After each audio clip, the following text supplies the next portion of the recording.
All right, I think I got YouTube back up and running. I will be right back.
All right, I am back. Apologies to everyone on YouTube. I accidentally shut off the stream. Um, so I think I got it back up and running. Looks like Otto is going to join us for the next one. Joel, here, let's see. I'm going to drop Joel. I'm gonna play one of yours because there are like I've got like 3 2v2s from you. Actually, let's do Von Manteuffel and Heartless Jaeger because those guys are good.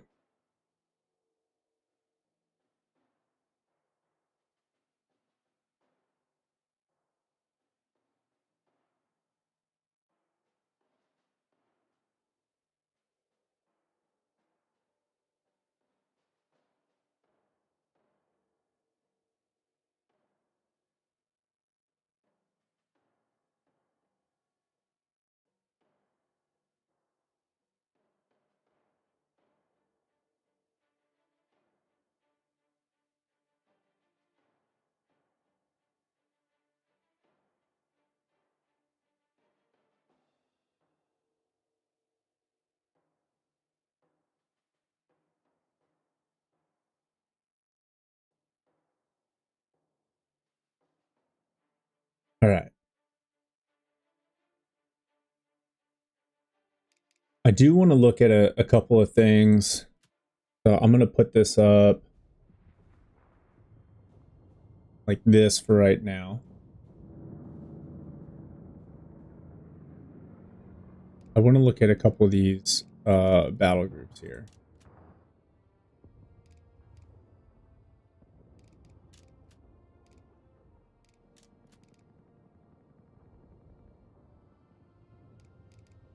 So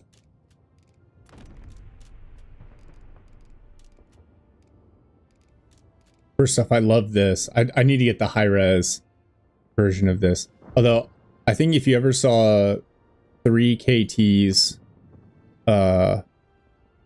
in one place like this, the sheer cost in fuel would drive drive Germany bankrupt. Contempt for the weak, plus 20% rate of fire, 30%, 33% capture decapture speed, 15 seconds.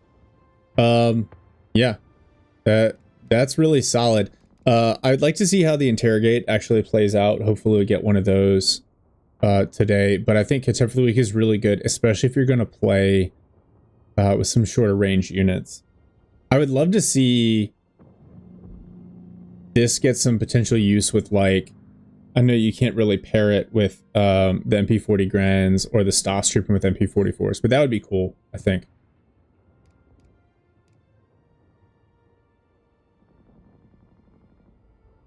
Okay. Propaganda leaflet drop versus Jericho trumpet. We saw it there at the end. I think the movement speed debuff is really powerful, especially against units like rifles that have to close the distance. I like this ability. V1 does not have warning flares, has distinct audio signature. I think it just needs a little more. I'm sorry, Joel and some of the other guys. I think it just needs a little bit more to it. KT, the availability. Yeah, I mean, it's going to hit the field. The reduces fuel income by 50% while alive.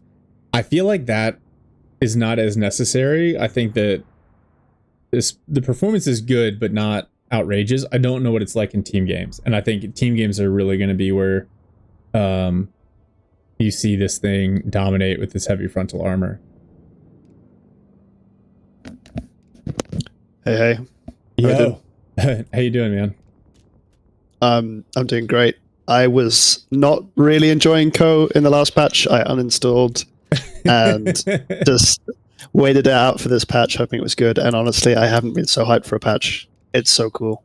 It seems like it's been really good. And what I like is, so I've casted 2 1v1s with USF. They haven't been overly dominant in terms of map control, and we've seen 2 totally different strategies, which is really nice. Like, I like seeing different things over and over again. Yeah, I didn't play much USF last patch because they were so broken, and it didn't seem fun. And now I'm playing, and everyone's used to playing against USF, and I'm getting my ass kicked. Yeah, it's like they're expecting your units to perform better than they can now.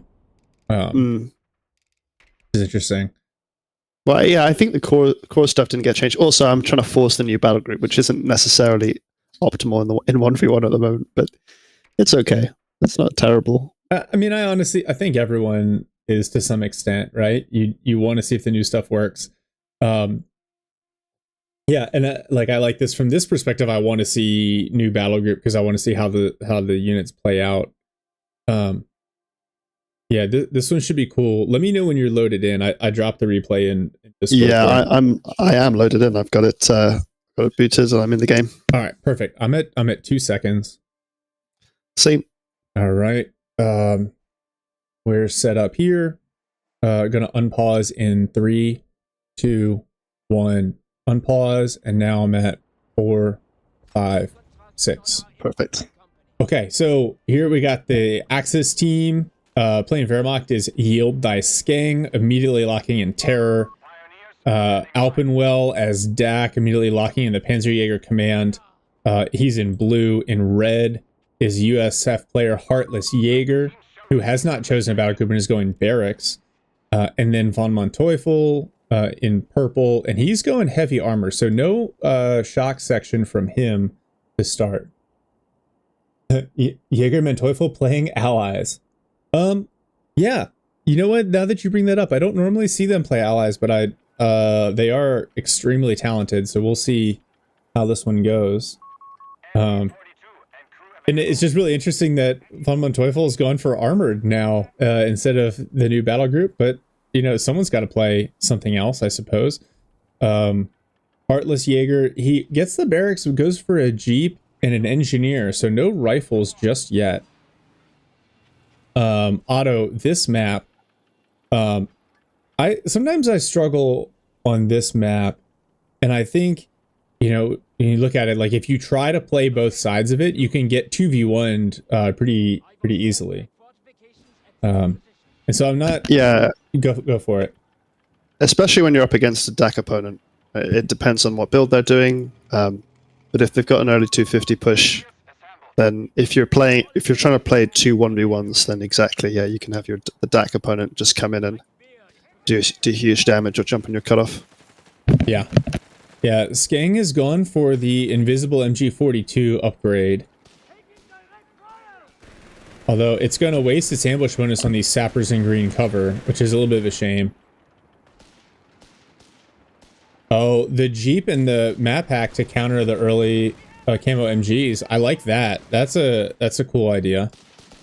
We are going to see rifles from Heartless Jaeger.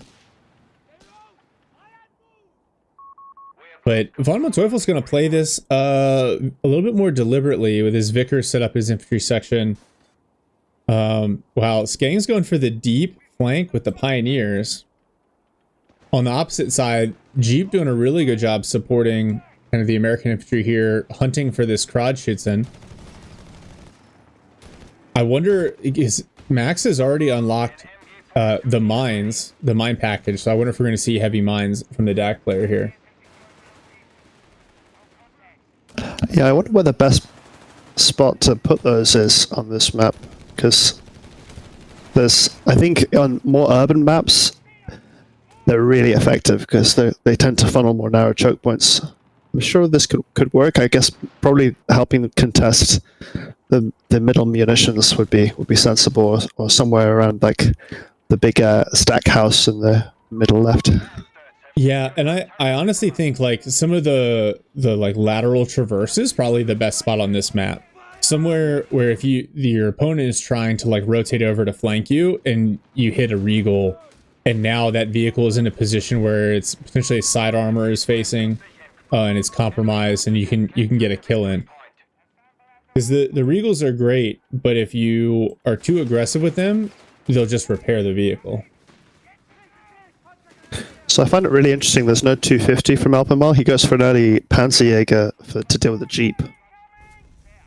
And then you actually probably don't want the Tank Buster to deal with the Jeep, because the Panzerbüchse is more than the firepower and the extra accuracy, plus you get the 2 rifles, as opposed to the single Panzerschreck. Infantry section shoves away those Pioneers from Skang. Heel's already going down for the Allies in the middle. I mean, I feel like this is pretty standard now, but like, yeah, Allied mixed team, have the USF player put the med tent down in the middle, more economical for everybody. Oh, there goes the Jeep. Jeep knocked out by the Panzerjägers. Big pickup. Bit sloppy there from Jaeger, but a good follow-up from Alpen. All of his dudes pretty beat up right now, but here we go. We've got the medical truck coming out. Yeah, both MG42s forced to retreat. So Allied fuel control in a really, really good spot here. They've secured the east side fuel without a whole lot to contest, and now they're about to countercap the west side. Skang is off the field.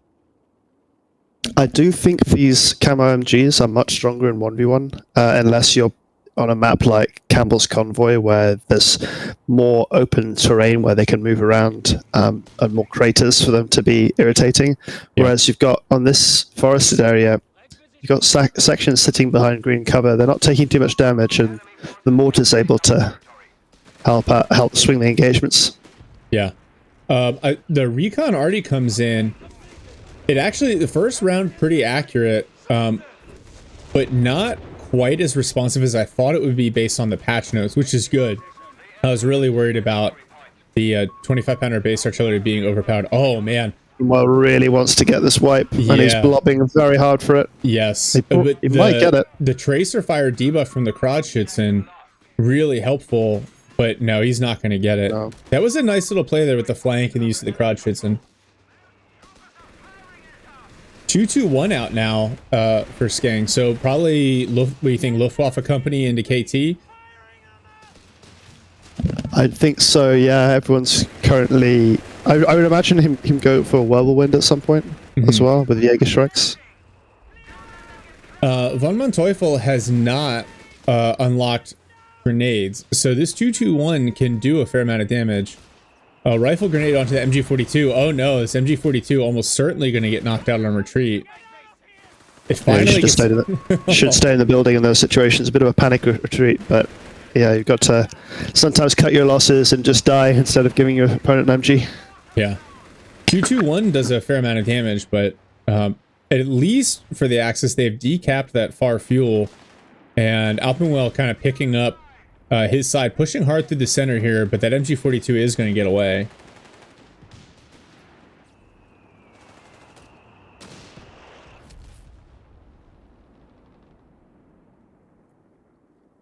So I see between Nath and Callion, there's a lot of conversation. I haven't been able to keep track of it, but it looks like we're saying that the Canadians are a good counter to the Tank Hunter battle group.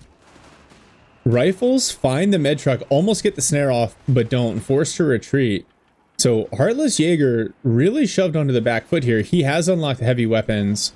It looks like he's gone for the half track and the 50 cal. He's got a 1919 out on the field. I'm looking forward to seeing that converted. Skang is putting up a med bunker in HQ for the Axis. They also have the DAC med truck.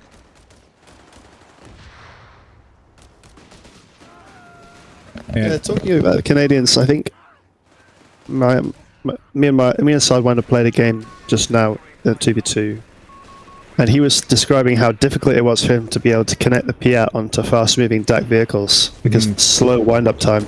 I do think actually they're a bit of a trap potentially against DAC. They may be weaker performance anti-tank wise or anti-light vehicle wise than just getting a boys section.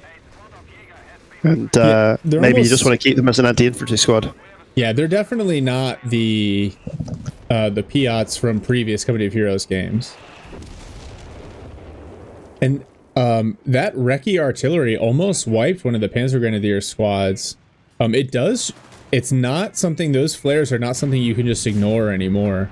Broadschützen goes down to rifles over here from Heartless Jaeger. The Allies again kind of retaking the field. First Jaeger squad out for Skang. But this is really infantry heavy play here from Von Manteuffel. And now with Stewart on the field. Okay. So I know it did get a slight cost decrease. It was always, I thought, always good. Maybe just a little bit too expensive in the previous patch. The Jaegers find the Stewart, and they're on the flank, all these AT guns. Yeah, the cost decrease ends up being quite significant because both Platoon Command Post and the Stewart, I believe, got slightly cheaper. Yep. And the Stewart, so both in terms of fuel and manpower, feels a lot more reasonable to come at its timing. Oh man, Jaeger is down to just 2 models and could take a lot of damage on retreat here. The 221 could upgrade to the Panzerbuchse to deal with the Stewart, but he also needs that 221 right now for the anti-infantry firepower. Yeah, you're slightly lacking in tier 2.5. There he is getting it. Yeah. For counters, apart from the Shrek, and they've not had very good munitions control, so Skang still doesn't have a Shrek. Yeah, he might be upgrading it on the one that's retreating. Yeah, he's upgrading the 221. Alpenwell looks like he's going to recover the 1 high fuel point on his side. But this, oh man, this Grenadier looks like it will get away. Oh, the Panzerbuchse pops, but doesn't. Why isn't it shooting? 221 finally shoots at the Stewart, and now it could go down. Oh man, some weird pathing and aiming actions, and the 221 just annihilated as soon as the Panzerbuchse pops on it. And now it looks like we're going to see Heartless Jaeger push in, really pushing down on Skang's side here with the quad 50 half track. Yeah, it just looked like it got a bit dazed there. Not sure what he was, what it was trying to do, but it was a little bit too far forward anyway. Probably going to die in that position. Yeah. Well, Flak Filling does a bunch of damage to the quad 50. The quad 50 going to back up. We're seeing some 2 tactical assault groups engage each other right now. Yeah, the tactical blobs. But Flak Filling in a good spot. Engineers take a bunch of damage. And now Heartless Jaeger on full retreat. Yeah, good use of smoke by the Jaegers. Heartless Jaeger investing in BARs for his rifles. So he's gone weapon support center and barracks. Interesting that we haven't seen the motor pool.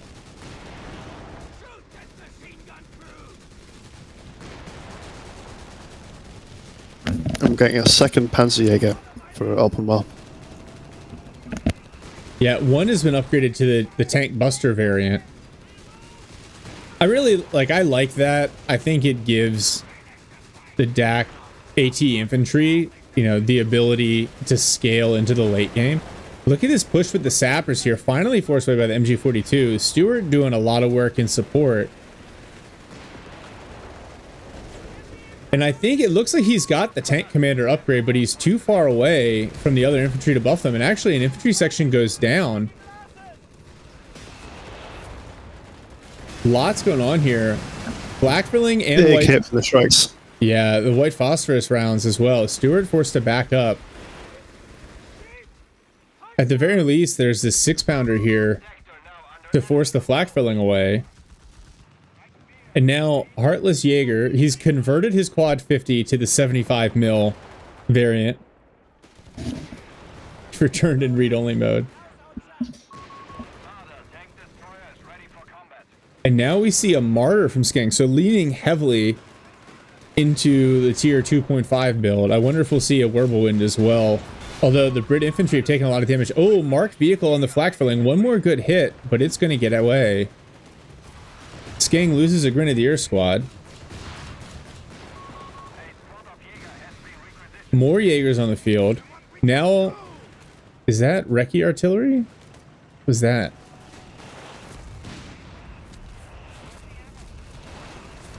That was from the captain. But the captain has the... Oh, maybe I misread. Somebody used the marked vehicle on the flak filling. That was the target weak point from the... Oh, that's... There we go. Thank you. Thank you for keeping me straight here. Target weak point from the 75 mil.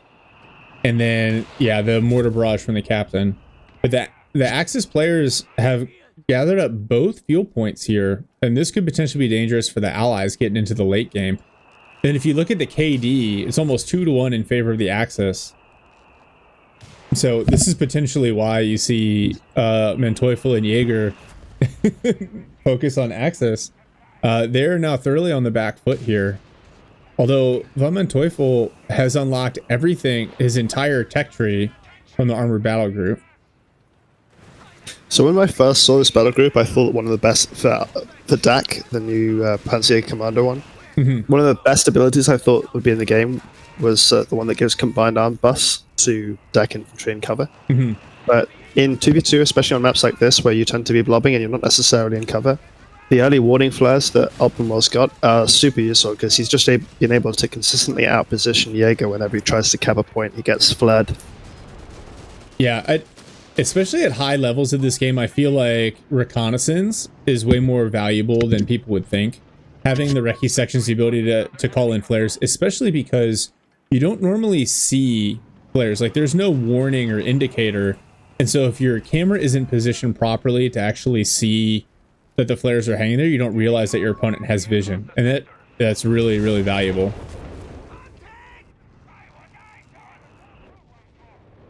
Manteuffel countercapping here is going to grab up at least one of the plus 10 fuels. VP is about even. Yeah, Crypticide says don't sleep on early warning. It pays off consistently. I see that. We're starting to see a fair amount of indirect here. Mortar from the Brits. Mortar from the Americans. A 75 mil half track with the barrage ability. Oh, 1919 cleared by the Jaegers. Engineers go to pick up the machine gun. Oh, the whole Panzerpanier gets gibbed by a rifleman. Oh, I missed that one. I feel like some of the effects have been touched up because occasionally the death animations look a little bit more spectacular, and I've seen some crazy tank explosions in this patch as well. Yeah, I think they definitely made some modifications without even necessarily highlighting them. The sprint comes in, the flak filling able to back away. Impacts on buildings too, yeah. And then the sound rework is great.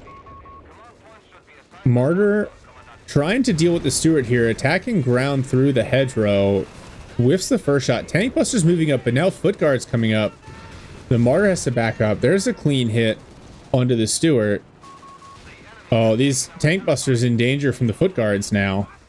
And they're just going to get bled down, and they're forced to retreat.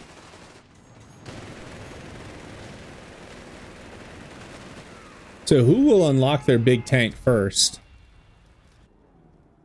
Skeng is still, I think, 4 CPs away. Alpenwell still 6 away. Heartless Jaeger 6 away. So we got a little bit of time left. Now, Alpenwell has rapid advance already unlocked. Actually, he has a lot of his upgrades unlocked, so his late game vehicle is going to be quite nasty. But I noticed the 250 was capturing the point. So 250's got to back up, pop smoke, as does the flak for lane to protect themselves from the 75 mil half track. 50 cal now set up in the middle. And no surprise here from Alpenwell, we're going to see Panzer IIIs. Oh, Recon already called in. Oh, the 75 mil half track gets knocked out by, it looks like a combination of a couple of snares from Panzer Grenadiers. The Recon already, actually, that's a great counter to the camouflage machine gun, because it'll be able to see the machine gun and then target it. One squad of foot guards gets burned down quite a bit. The other are trying to close with these Jaegers, prevent them from getting after the Stuart. MG42 Vet 3 now suppresses the foot guards. But now more British infantry pushing in. Skang going for Stahlstruppen now to deal with some of this infantry, and it makes sense to me. Look at this huge push from von Manteuffel. Just feels like, yeah, and Skang is forced off the field. The Vet 3 Stuart with the tank commander does so much to help improve the performance of the nearby infantry. That combined with the Recon already, that was a really, really good push for the Allies there. Heartless Jaeger finally getting his tier 4 up. Riflemen think about a snare and then think differently once the assault grens show up. Now we're going to see Manteuffel kind of slide back into the middle here. And got a shout out Alpenwell here. He's completely carrying this game. This flat track has been a complete menace. There's double MG for his opponent. He's got 4 rifle squads. And the DAC infantry with the flat track has just been rolling all over them. Yeah. Yeah. I mean, Skang's one of my buddies, but I think you've characterized it correctly. Like, Alpenwell's done a great job maintaining fuel control, putting pressure into the center, and keeping Jaeger bottled up. And so you've seen Jaeger kind of lean into the middle a little bit and then try to double Skang. Tony says, don't tell him that, Otto. Skang will never hear the end of it. Oh, the Martyr 3 knocked out by the Stuart and the Boys AT rifles. Skang working his way back out here, but this Vet 3 Stuart, oh, and now is Stahlstruppen in danger. Take a ton of damage, but don't drop any models. That's the magic of the Stahlstruppen phase armor, or plot armor, if you will.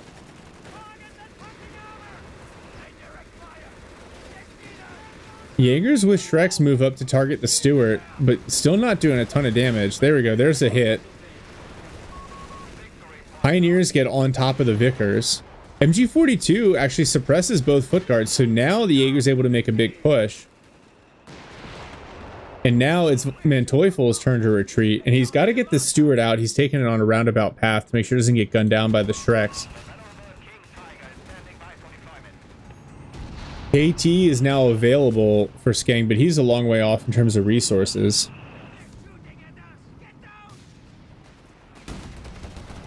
Yeah, the Stuart's still alive 20 minutes into the game. It's pretty wild. Yeah, I mean, von Manteuffel hasn't got a huge amount out of his battle group aside from that that bonus veterancy gain for vehicles, which has been helping his Stuart a fair bit. Yeah, I imagine he has the Churchills unlocked, and so those are going to start rolling out potentially. It might be a big mistake though if he gets a Churchill and then the KT arrives. I feel like that's a bit of an overmatch. Yeah, I would love to see the Black Prince compared to the KT, considering neither vehicle can really move. So, I've watched 2 Black Prince versus KT games in the last couple of days. My friend Syed has been doing that, and he's been pretty successful with it. I think the good thing about Armored is if you're attacking properly, then you can get the marked vehicle, which helps the Black Prince a fair amount against the KT. Yeah. Well, Jaeger's done a good job here. He's actually taken back control of this fuel as Alpenwell has slid into the center. Alpenwell's invested a lot into his upgrades. I think these foot guards, so Monteuffel's replaced some of his losses with foot guards, and I think it's paying off for him, at least against some of the earlier or these like mid-game vehicles. I don't know how they'll do against a King Tiger. Is that the that's the anti-tank artillery from Alpenwell. So it doesn't look like we're going to see an elephant, but it does really force the Steward away quickly. I think it's a much better ability than the elephant, honestly. It's a very, very strong call-in. I think the shells come in extremely quick. Yeah. It did some pretty good damage to the Steward while it was moving. It's nice to see abilities actually hit moving vehicles. I know there's something to be said for getting the snares off. Oh, tungsten rounds upgraded too for Alpenwell. This Sherman immediately smoked by the P3s and the tank busters. And Jaeger on the back foot there. And honestly, I don't know that a Pershing would have done that much better. That's a lot of really heavy anti-tank firepower. What you would honestly kind of expect from the Panzerjäger command. And also now Axis back owning both heavy fuels. Well, King Tiger hits the field at the same time as the Churchill Mark IV non-Black Prince. So Skang has basically sacrificed all of his fuel income for the next several minutes. But the KT should be able to lock down this side of the map with some impunity. Oh, Alpenwell has unlocked the butterfly bombs. More Recce already coming in. Stewart's taken quite a few hits from the P3s. Man, I love the new hit and penetration sound effects. That is great. Oh, Alpenwell loses a 250 that he was using to cap. The Flakverling doing work on the Recce Arty loitering bird. Yeah, it's a funny battle group. This, I feel like the weakness of DAC used to be the lack of chunky AT, handheld AT, and having two Shrek squads is so strong. Yeah, especially Shrek squads with like pretty much laser accuracy with combined arms. Yeah, and I mean, it just allows them to scale in a way that the other DAC, like the traditional Panzerjägers, really can't. Alpenwell, what is... Alpenwell's dropping something. Oh, butterfly bombs on the retreat path. This is nasty. Yeah, and Jaeger made the mistake of going for a flamer early. I thought this might come and bite him, maybe because he might die to S-mines, but now's the moment where a rifleman squad he's going to get forced back. That's well. At least, that might not even need to hit the mines. Yeah, this rifle will have to watch its progress with interest. I think it might take the other entrance. Nope. No, it's going to roll through there. I think, it takes a couple of hits. The half track now is engine critted. Rifle squad gets knocked out. That is nasty. And now even, oh my goodness. Well, so target weak point, or the King Tiger is snared, knocks out the Stewart. The Churchill, there's no way Churchill's going to penetrate this from the front. It's snared by the rifles. King Tiger is struggling to keep its frontal armor pointed at the Churchill. The Churchill kills it from the front? All right, Relic, please fix. That's that's not right. But the Allies are going to surrender anyway when the Churchill gets knocked out. Wow, that was a quicker one. 26-minute 2v2. Wow. Goodness gracious, nearly 7,000 people playing right now. That's fantastic. That's so cool. That's so cool to see. Oh my goodness. That oh, so these guys were, yeah, Jaeger and Teufel are still like top 30 2v2 with allies. I guess they just play Axis more often. All right, so real quick, what did we actually learn there other than the KT somehow may need a buff after watching that? What do you got, Otto? Well, I mean, he didn't have much of an army outside of the KT, so if you're going to get swarmed by your opponent and your opponent drops a bunch of counters, then yes, it's gonna die. I think the KT is probably just suffering from big, slow, expensive unit syndrome, Yeah. where you really don't want to overextend it. It's not actually a spearhead unit because it can't go forwards and backwards. Like it can't get out of a sticky situation very easily. And by forwards and backwards, I mean you can't like dart in and then allow your assault to come to sort of follow up afterwards. It's more of a like holding the line unit, I think, and it's why it's much stronger in larger team modes where yes, you can have the frontal armor pointed uh, you know, down a narrow lane. Yeah. Heavy AT guns will still chew it up though, and the new I think one of the most underrated units in the new patch is the heavy AT gun for USF. That thing is an absolute monster. Yeah. It has like you can give it like 7 models, something ridiculous. You can make it fire like 50% faster with a temporary buff, and then it has a 20% like passive rate of fire buff. I think it's crazy. And if you're in a team game and your teammate puts down an ammo cache, it's even better. So yeah, we actually saw that in the previous game. USF player used it really, really well. Had 2 of them. And if a V1 strike hadn't come in and deleted both of his towed AT guns, he might have won that game. no. Yeah. Yeah, I think the barrage cool. on it isn't super strong. I mean, it's not a dedicated artillery piece, so that's fair enough. Yeah. It's mostly for like dislodging machine guns a little bit. Yeah. Doing a chunk to a blob. Yeah. Cool. That was a good one. Well, first off, well played to both teams. I like seeing the synergy for the DAC, like you pointed out, with kind of the more traditional build. You see the Panzer IIIs, but now you get the kind of the heavy early game AT support. My camera's bugged out again, so I'm gonna go fix that real quick. And then Otto, you sticking around? Yeah. Okay. The next one that we'll do, I'm gonna fix the camera, grab something to drink, and then I'll drop this one to you. I've got a good one with the Canadian Shock battle group, so we'll do that one next.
I think it's going to get tougher.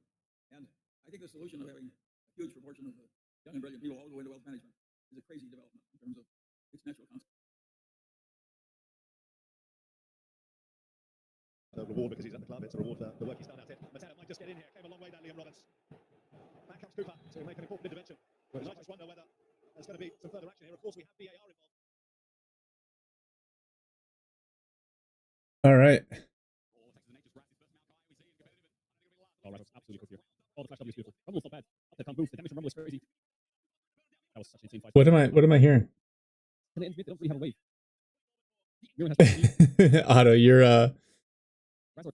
Otto, you're casting something on high speed there.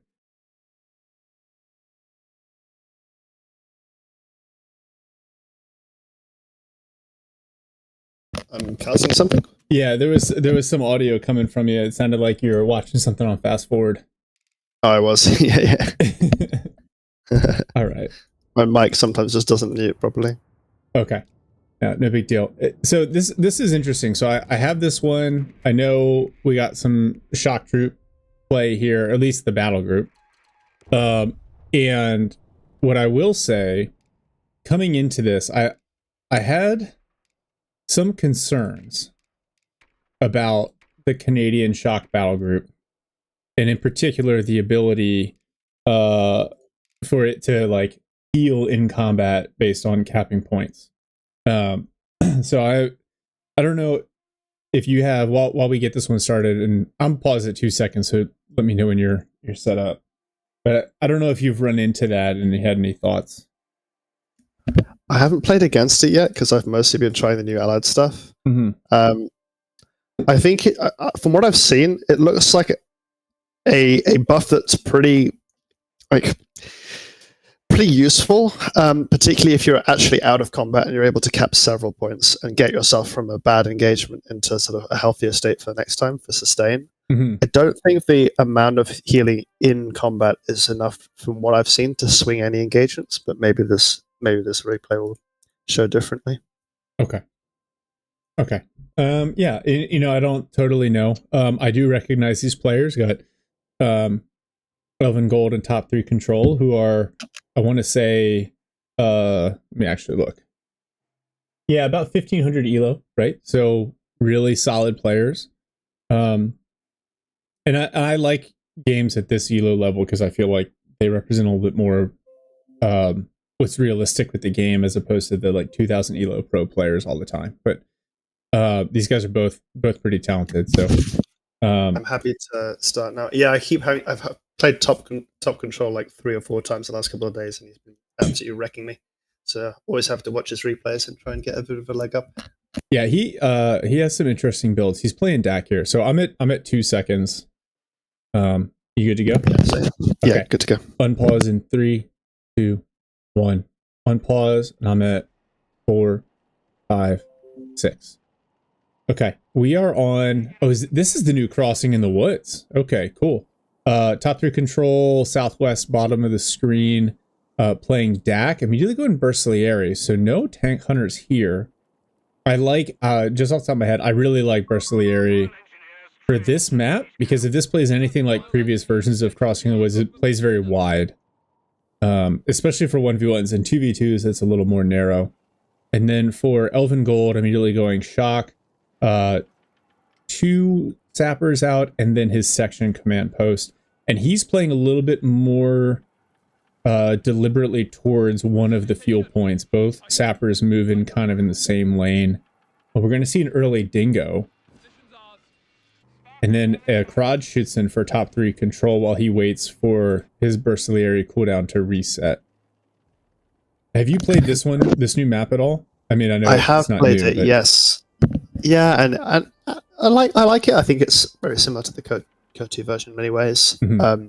I found that I'm really struggling with the new Wear Camo MG meta on this map. It's very challenging, very easy. It's always been a bit of an Axis favored map because of the wide open sight lines everywhere. It's quite difficult to pull off effective rifle flanks when, especially, you've got like pioneers with good vision. You've got Kettenkrad helping to spot for MGs. Yeah, and this, I'm a little worried about this garrison. It looks like the stone built house. Looks like the garrison's gonna have a lot of health. I think that is probably the one mechanic remaining in this game that I'm not a huge fan of, is the way that garrison play works out here. Circa says he likes this map so far. That's good. That's a good sign. I do remember this map being very conducive to sniper play in CoH2. Now, granted, neither DAC nor Canadians have access to snipers, so we won't see that on this one, but I'd be interested if that's something that continues to carry some strength. I think there might be fewer windows on the buildings than in the CoH2 version. I'm not entirely sure about it, but it's not quite as oppressive, I think, as it used to be. Of course, if an MG's in there, you've still got some issues, unless you grab a mortar. Yeah.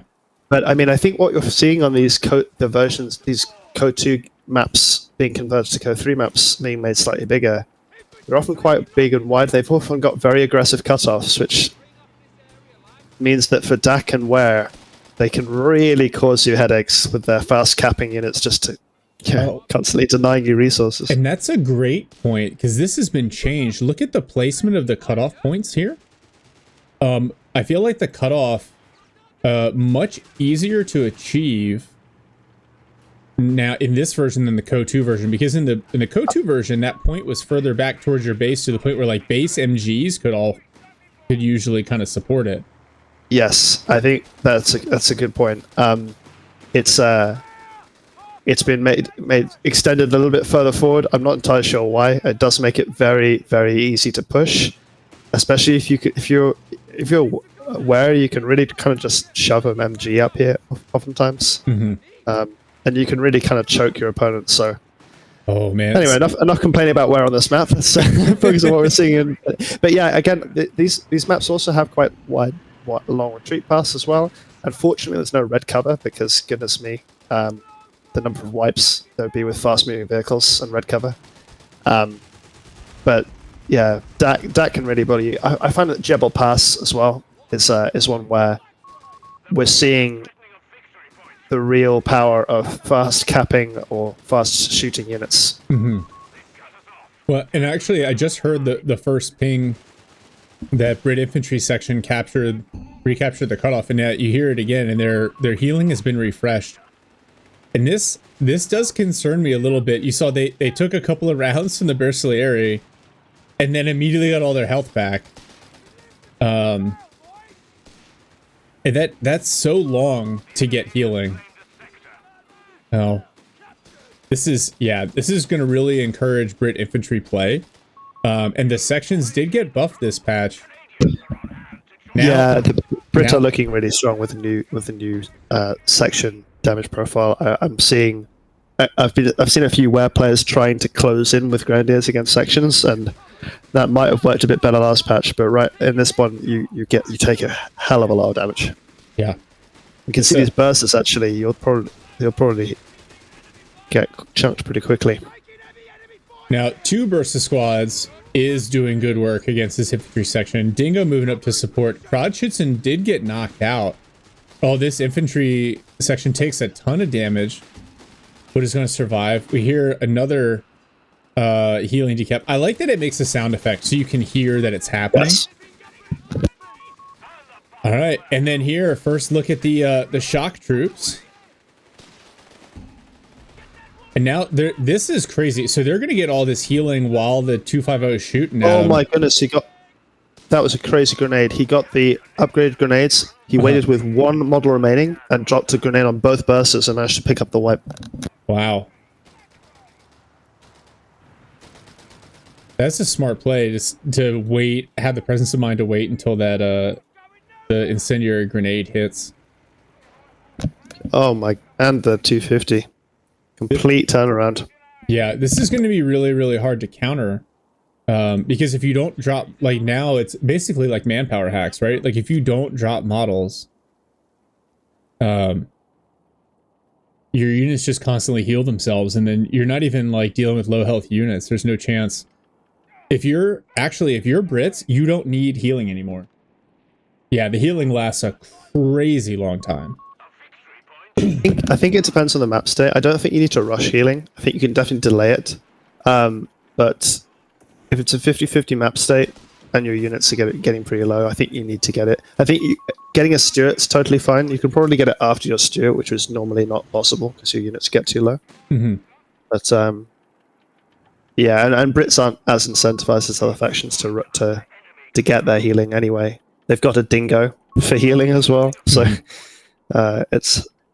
it's a very helpful boost to your economy to not really need to put that down. Yeah, now we're seeing Pinsjäger half-track come out, probably going hunting for this Dingo. Elvengold kind of regathering some fuel control here. He's got his platoon command post up, so we could see a Humber here relatively shortly. But that Pinsjäger half-track will do a lot of damage to it. I think that would be a mistake. I think you'd be expecting a flak track fairly soon. So I hope he takes for Stuart here. Yeah, and Dingo knocked out by the 250 with the Panzerjägers in it. Yeah. So good pickup for top 3 control, which he really needed. But he needs some decent answers to the infantry, and I think you're right. I think the flak frilling is going to be the thing that helps him regain some of this map control. The Bersaglieri, he's got a third squad of them out. They've got the bolster and access to the Bredas, but they're just going to get outscaled by these Brit infantry. And Well, I think the funny thing about Bursts is they actually have a pretty good matchup, I think, against Canadians, because I mean they will lose 1v1, but they'll actually do more DPS. They'll win because they'll lose against the Canadians because the Canadians have much more health. But you'll still be trading fairly cost effectively because you can outmass the Brits. You can see top control lost Bursa, but he's still keeping up in infantry presence at the moment. yeah, I just feel like, and then the sappers can just close the distance here, and then the sections combined with the shock troops. Like, I don't think it's necessarily viable or smart to go hard into like masses of the shock troops. I think the infantry sections do just fine, and then you combine them with the benefits that you get from the battle group. Yeah, I don't think people have really looked up how expensive they are to reinforce. They cost the same as a Gurkha to reinforce, which is pretty much. No, actually, it's even more. It's 36. And they're not as Gurkha's decisive 31. because they're like a mid-range unit. So you're not going to be able to use them like Gurkhas with Thompsons or Rangers to kind of close and wipe units the way you might someone else. Well, they're a bit funny in terms of the way their abilities work. So they're kind of incentivized to throw grenades and then rush your opponent because they get bonus damage mitigation for doing so. And they also they're kind of interesting because they get damage mitigation at Vet 2 as well. So they're kind of like tanks, really. It's why they're so expensive to reinforce, because they're going to be harder to drop models on. Yeah. But if you play them around correctly, you can kind of use them as kind of they're supposed to be there to like front line and tank for your sections, because if you're taking damage on them, it's usually the most efficient way to do so.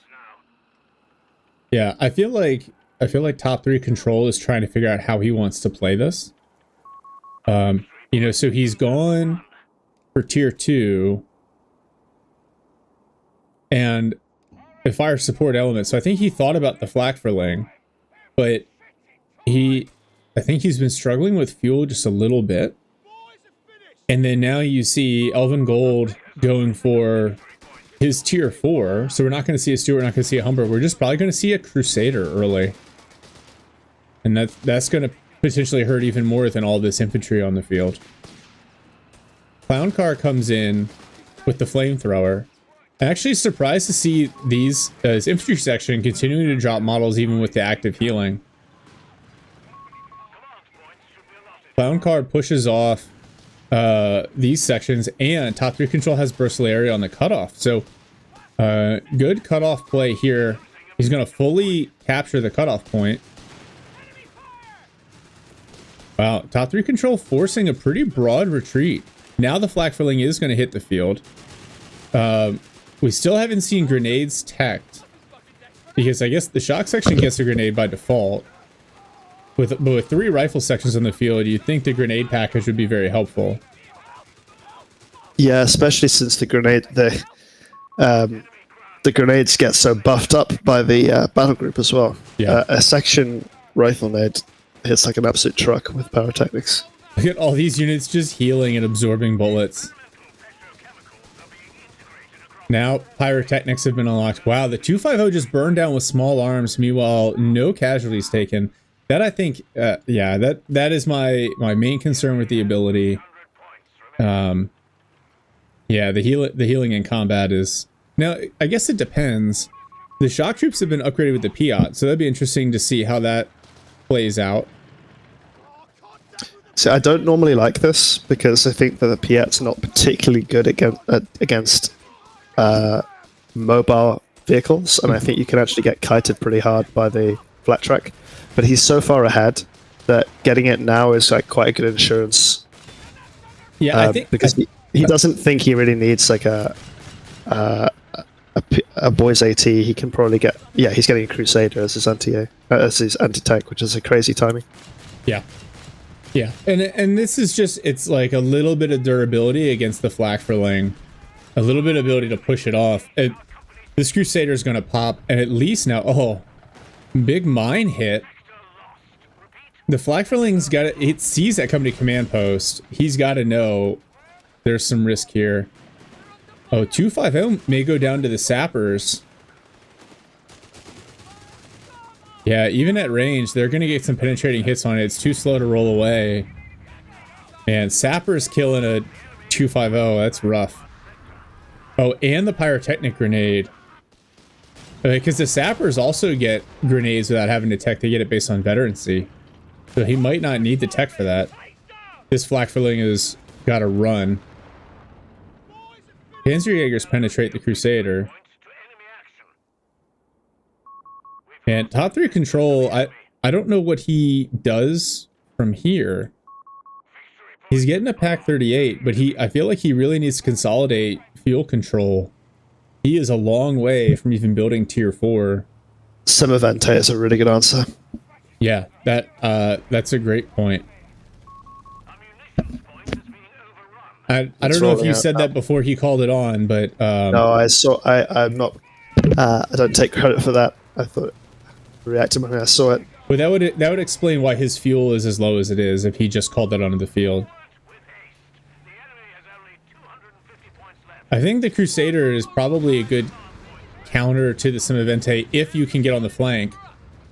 Oh, what was that? Oh no, that was just something else blowing up. I thought the Flak-Verling died. I was concerned for a minute.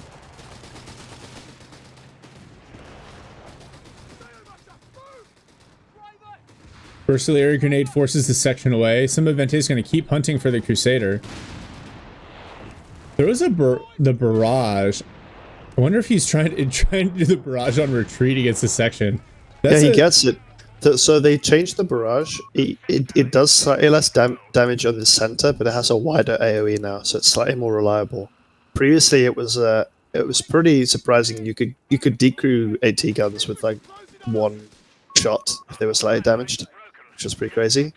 Some people think it's about. So I've been talking to Max Alpenwell. He doesn't like the change. He liked being able to nuke down AT guns, but the more I see this barrage, the more I think it's like pretty consistent and works pretty well. So yeah, I think it's probably a good change.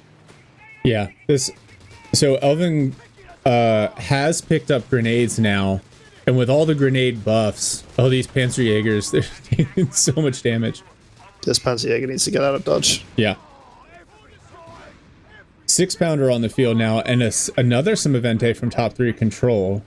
This is cool. We'll get to see the change Semavente in action here kind of in detail, which I like. What? Oh, he refit. I was like, how did they kill the Crusader? He refit the Crusader. Yeah, I think he realizes he's not really going to be able to flank it. Yeah. So he's just going to go into grunts. This map or is potentially. Oh man, 6-pounder knocks at the Flak-Verling. This map isn't playing as big as I think I was expecting. It feels smaller than Diablo Pass. Diablo Pass is the biggest 1v1 co map I've ever seen. It's just absolutely ginormous. Yeah. You are seeing units right on the sides at the moment. Yeah. And it's causing Elven Gold to.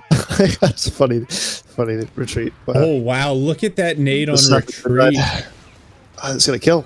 Yeah, it's gonna kill because the burn. Wow. And then this sapper are gonna go down though. There's been wipes everywhere. Just like that, the armies are tiny. Yeah, I feel like both players going for knockout blows here. It's been a frustrating game, I know, for top 3 control. Now the Crocodile hits the field. So the thing that worries me slightly with this is that Semavente has pretty good pen. Like, it has better pen than a Sherman. So does top control just get another one? Oh wow, that barrage. Of course, with the infantry section. Yeah, so I think, and going back, talking about the healing in combat, it is a little goofy, but it hasn't felt overwhelming. It has turned a couple I of agree. engagements, but it hasn't felt over the top. I think it's been more like it's been enabling a degree of sustain, which feels pretty good. But if you put that up against on the other side, the Bursilaries just being able to just be in fights that they otherwise wouldn't be in, it doesn't seem so ridiculous. Yeah. Well, Simavente is really struggling to penetrate the Yeah, front armor that of the frontal Churchill. armor is no joke. 440 frontal armor. Well, and the Assault Grenadier is taking additional damage from the Pyrotechnics, so that's cool that the Pyrotechnics ability extends to the flame projector from the Churchill. I think 440 armor is similar to a KT. Or an elephant, I think. That's insane. I didn't realize it was that tanky. Yeah, it is a KT. Yeah, I think you're right, Okay. Tony. I think the Simavente is basically it's like the 75 mil gun motor carriage with better armor and slower speed. Yeah, I was thinking it would do okay against even heavy tanks, but I was wrong. It is a massive mismatch. Yeah, you have what, like a 33% chance to penetrate from the front, maybe a little bit less. 440 armor, 150 pen. Yeah, so about a 1/3 chance. And top control just doesn't have any tech, and it's pretty much stuck. Yeah, he's got pact of steel, so he'll get cheaper vehicles, but the Caros are not the answer, and he's just now about to get enough resources to get his tier 4 out, but that doesn't help him solve the problem. He needs martyrs now. But he doesn't have access to them. He would still need to side tech from the mechanized company. Yeah, he could get it. He could afford like consistent martyr production if he built the mechanized company now. Yeah, instead he's gone for a third Simavente. Hey, roll die. Now, guards, I love this as a counter to the Simaventes, especially because you get them around a point. When the point gets decapped, they get that healing in combat. Simavente barrage onto the shock troops. Panzerjäger is forced to retreat. Oh, man. He just fails to shoot at Simavente, but... Oh, man, the Crocodile forces away the Pioneers. Assault Grenadiers close with the Foot Guards. They're just going to lose this one. Oh, big barrages come in. Yeah, Simavente, I think it's a better unit, but it still requires a lot of powerful micro to use well. There's a huge micro tax. Now the Piats come in. Oh, the shock section. Oh, once Simavente gets knocked out by the bazookas, shock section goes down to the Bursilarii. Oh, but these Foot Guards. Elvin Gold knows he's got top 3 control pinned down, and he's just trying to finish this one off. The Bursilarii trying to wipe the Foot Guards on retreat, but the Crocodile's going to do a ton of damage here.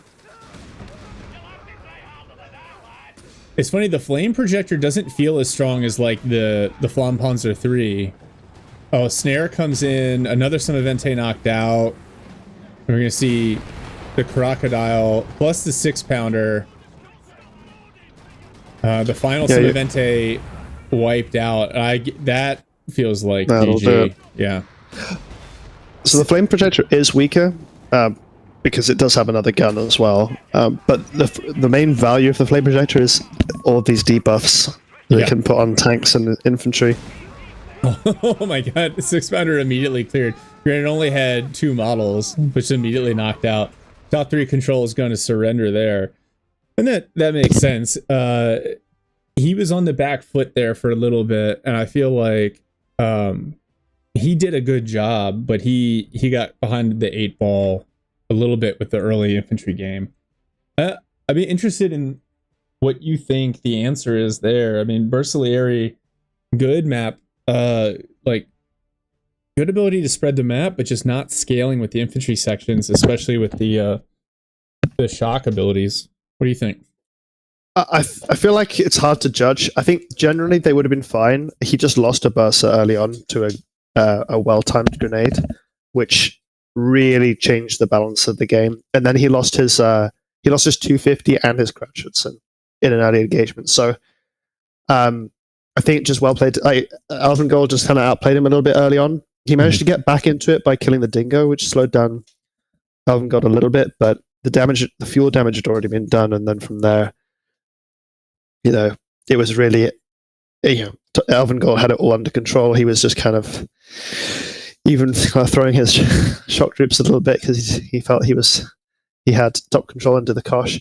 The sub-eventies were funny. I think that battle group's actually, it's totally fine to go to double tech and go into martyrs. And I think, honestly, it wouldn't have been a super obvious answer for Alvin Gold.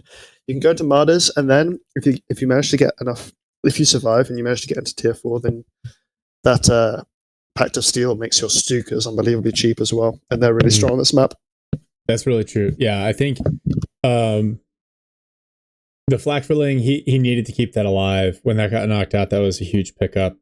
You could tell he was bleeding a little bit of manpower because you didn't see a lot of the DAC armory upgrades, which again, the flak filling really relies on.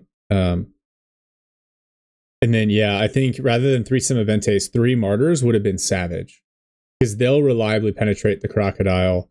The Crusader, even though he refit it, but could have knocked out the Crusader relatively quickly. And then if you keep the flak filling alive, maybe get a Recontractor, you can start like Recontractor to deal with the AT gun, flak filling to corral the infantry. You can potentially turn that around, but that's tricky. I'm super glad that we got to see the Semivente. I think it's a really interesting unit. I think it makes less sense if you're going to go all the way through the Bursalary tech tree on the left-hand side before you unlock it. Just because it shows up a little late at that point. But like Tony pointed out, if you have a P-Gren screen, you get the Semivente out early. Now you can potentially deal with some of the like mid-game Brit vehicles like the Stuart or the Humber. But man, Brit infantry, super, super strong, especially with all of those buffs. So pretty cool. Anything else on that one? Yeah, I think just we're still seeing players experiment with what's the right combination of tools to heal when you've got that Canadian aura. I think Dingo's a good answer. And also, it was interesting to see like just a double section opening into your Canadians with guards. I think the guards and foot guards combination is an interesting one because both of them have a stun. I don't know if it's totally worthwhile, but at least you've got a really even more powerful CQC option in your foot guards. They work together quite nicely. Yeah, the shock troops. I'm still struggling to see like where they really fit. Because the Brits have so many good infantry options at this point. You've got even non-doctrinally sappers, sections, and foot guards all do really, really well. And Australians, right? So, and then, doctrinally Australians, Gurkhas. And I think that's why you don't see the shock troops be the version from the campaign where they've got, SMGs and body armor. Yeah. It's interesting. I have to see how but the battle group itself super strong for infantry heavy play and vanilla infantry heavy play. So that's cool. I'd say yes, they are probably a trap to mainline, but again, it depends on the map. I think they probably have some good matchups. They deal with assault infantry quite nicely. Like assault grenadiers are going to really struggle to take them down. They're so tanky, and they also have that grenade, right? So, which I think at lower elo they're going to be a real problem because that nade is just a complete wipe machine, and it's something you have access to so early. Yeah. Okay, I just dropped another 1v1 for you. I'm going to take a super short break again here, and then we'll load that one up. I think we got some more terror battle group coming ahead. So be right back, everyone. Cool.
All right. Back here. Hey. Yo. All right. Let's load this next one up.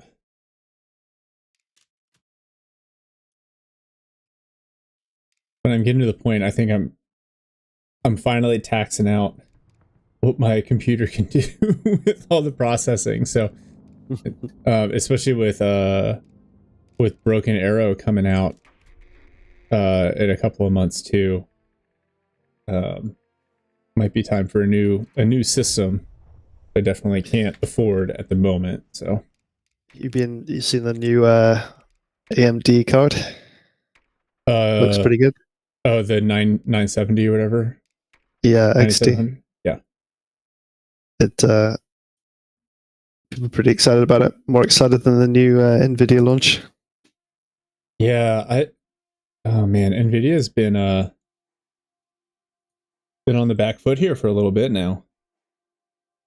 I think for me it's my CPU. I have a 5800X3D. Mm-hmm. So it's really good for high frame rate, but doesn't have tons of cores. Let's see here. All right, we are back here. I'm at the 2-second mark. Cool. Ready when you are. Yep. Unpause in 3, 2, 1. Unpause, and I'm at 4, 5, 6. All right. On the east side, bottom of the screen in blue is Chillboy, immediately locking in Terror Battle Group. And opposite him is Whiskey Tango Garden in red, immediately locking in the Shock Battle Group. Awesome. So 2 new battle groups again. That's what you like to see. Going double Sapper opening for Whiskey Tango Garden. Looks like we're going to see Kettenkrad. Interesting. We've seen a couple of games now where instead of a second Pioneer, we're seeing a Kettenkrad early. It's the Stefan JF style, and I like it a lot. I think it's good. Micro attack is more of a micro attacks, but it can really pay off if it's helping your MG. Whiskey Tango not capping his back munitions, and I don't like it. I don't like not capping that. So yeah, he's putting out this here. Vickers out on the field, second command post. I wonder if Chaboy is going to go heavy into the cloaked MGs. And also, you brought up. I'm glad you brought up Stefan JF. I love the way that he plays, but I don't know if I have the skill to do what he does. So when he does stuff like 4 Pathfinders, I'm like, man, that's cool, and I'm glad that works for you. But I don't think I can micro 4 Pathfinders across the map. It's watching him commentate in real time while he's microing 5 different units. It's mental to me. Yeah, I mean, you can hear me while I'm casting. I forget to speak English, much less trying to play in a 1v1. Oh yeah, and then for Chaboy, for those of you who are still new to the patch, you can't construct defenses and cap. So you actually saw the middle VP decap while the Grenadiers were putting that wire down. Now, the wire build. What do you think of that change, by the way? Because it's very divisive. I thought it was fine as it was. I think it's actually a nerf to Wehrmacht because one of their advantages is their early units can build field defenses. So I think you're right. I think generally what I've seen is it makes the building slightly more snowbally. So one of the things that Wehr wants to be able to do is to be able to put down more aggressive defensives, or to just consolidate mid positions. And I think it does help you do that. Like if you've already capped, throwing down those sandbags or throwing down fighting positions in particular, that's where I think the untapped value of this comes. Isn't so slow anymore. But yeah, it can throw you off with your capping, especially if you shift queue in the wrong order now. Yeah, the other piece of it, I'm glad they did decrease the build times, but it's also like a hard nerf to Fallschirm Pios. Especially in like the early game, because you'd see a lot in team games, Fall Pios drop on a point, throw a fighting position on it, cap it, and then just hold like a cutoff. And so I'm okay with that because that's kind of like cheeky, not super fun style of play. Yeah, and if they're sitting in it, they're capping anyway, so I'm not bothered too much. Yeah. It's just, I think what we really see is, you know, these large munitions points, like the one that Whiskey's on right now, is completely. That normally that would have 2 bags and a piece of wire on it, and as you point out, wire just can't do that anymore. Yeah. I love this Kettenkrad micro, like snaking it through the path there to keep it alive, and the MG42 does a ton of damage. I guarantee you it's that ambush bonus helping. It's a good bait. And that dingo all the way back. But that super good micro there. And you see him using the binoculars on the Kettenkrad as well. The sappers, yeah, but they're magically unsuppressed as they get in the building. And so it feels like Chaboy is floating a little bit here. It's not entirely clear what he wants to do. And he's sort of left his other MG alone on that point, where I feel like he could be a little bit more active with it. He knows, obviously it's good to lock down the VP, but he doesn't have that many combat squads at the moment, so being able to rotate around and maybe hook it onto the left side would be smart. Yeah, I wonder if he's trying to figure out how he wants to play. Interesting build from Whiskey Tango Garden. You're seeing a second Vickers out and then another infantry section. The section is still very strong. The Vickers probably not going to benefit as much from the shock bonuses. Actually, I really like how the way he's added sandbags on the opposite side of this wire. Yeah. So he'll be able to use that. And in the meantime, Chaboy's up to 500 manpower. Yeah. And he's just tacked officer quarters. What's he thinking? I'm not sure. I mean, he doesn't have the suppression on vehicles, so the value of rushing out that 221 is slightly less with this battle group. But, you know, he should really be thinking about squeezing out some Jaegers here, probably, or a flak truck. A flak gun, even. Yeah, he did get a sneaky kill on the sappers as they were trying to repair the dingo. Oh, wow. That's a big wipe early. I think going officer quarters when you only have 2 grands and its only benefit is I guess it's a source of healing, but he could also, it's more than enough to just build a med bunker right now. Yeah, well, he hasn't gone to officers' quarters because his other units don't have that one yet. Oh no, you're right. I just saw a bunch of units get a vet at the same time. Yeah. I thought it was a queue. I wonder if some of this is the micro tax from the Kettenkrad, and that's why it feels like he's not monitoring his resources.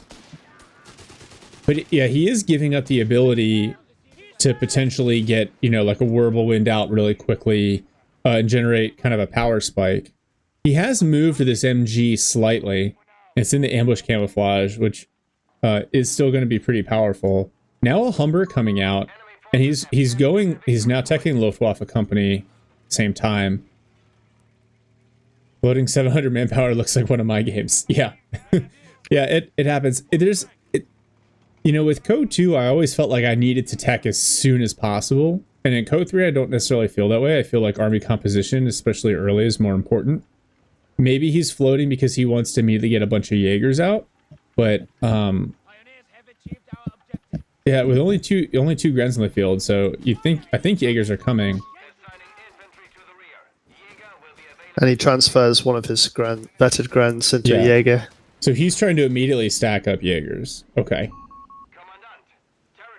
There we go. There's the decap healing pop for the first time for this infantry section. The active healing and the short range buffs, they should be able to make quick work of these Grens. Although, again, the healing doesn't feel oppressive. They're still taking damage, and they actually drop a model. Poor Kettenkrad is going to die. Oh, no. Oh, if he gets this away. No. Okay, all right. The Humber kills the Kettenkrad. I was like, it looked like he was going to get it away. Unreal. Yeah, so he's got an MG. That MG's been sitting on the VP the entire time. Yeah. That's okay, but it's because it's not helping him contest mid or either the 2 fuel points. He's just there's just down a unit all game. Oh, Faust comes in, snares the Humber, but the Jaeger, good smoke from the Humber. Now a counter smoke from the Jaegers to break the suppression from the Vickers. The mine placement. Again. We're seeing the Whiskey going for the cheeky double mines. He likes to put 2 mines now right next to each other to see if he can get a Oh man, look at path wipes. I love they've upgraded these effects on the garrison. Holy cow. The Dingo artillery, that's super cool. All the damage that building is taking. At least cosmetically. The wire's been cleared. First Panzer Shrek goes way off course. MG42 in a high position above the Vickers. We see 3 Jaegers in the field now. Somehow no height advantage for the MG42. So this Jaeger, the third Jaeger, could have been a Werble by now, sadly. Yeah. And it's not quite the same level of pressure. Yeah, and Jaegers are strong for holding ground. They're not wipe machines. I could be eating my words here as they chip away. I think you might be. Yeah. Well, never mind. Just ignore me. I know nothing about the game. Vickers knocked out. Immediately picked up by an infantry section. Another Vickers picks it up. Humber is back to full health and about to head back onto the field here.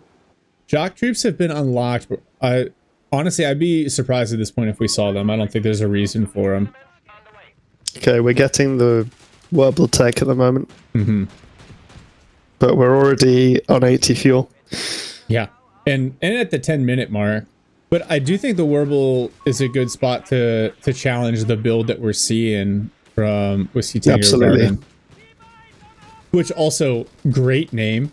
For those of you who played CoH3, remember that a certain swear word often got auto-corrected to garden. So, nice little throwback. What do you think of the double Vickers? I can sort of understand why he's doing it, because he wants to be able to just brute force contest the MG42s. But honestly, I think just having 4 sections is probably the way to go. That's kind of where I'm at with it too. Like, one Vicker is really good for crowd control. Oh wow, the range on that Faust to knock out the Humber. That 2 Grens, causing Whiskey to I'm sorry, I just have see a the little chat. bit, get a little bit upset about that. Yeah. It is hard to turn and stuff. Poor Whiskey. Oh man. That I feel like that. Whiskey, I think you're doing fine. You need to settle in here. You need to focus. It is really funny to me, given the overall theme of CoH3 has been like, it's like people generally think that it's a bit more lighthearted or like less serious in terms of the visual presentation, but then the chat just like isn't filtered.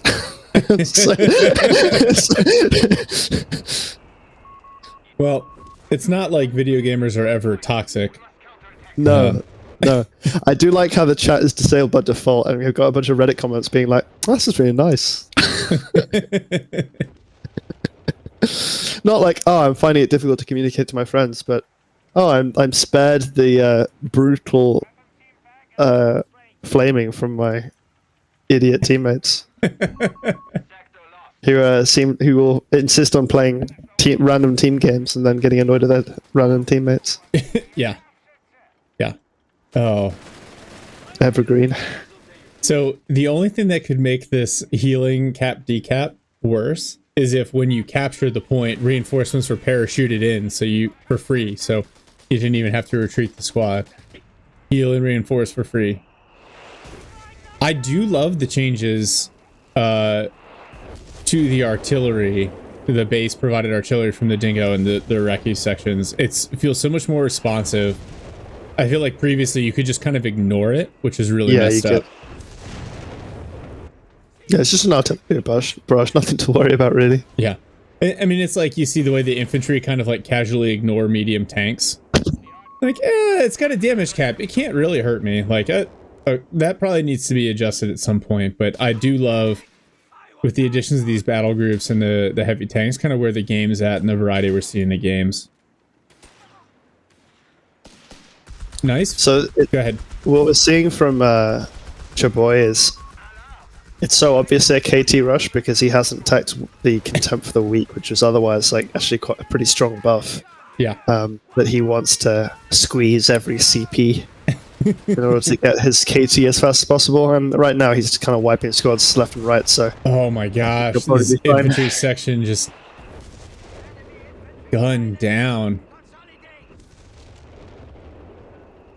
But with Sea Tango Garden, he's got his company command post out and a Crusader in the build. And so there is some risk here.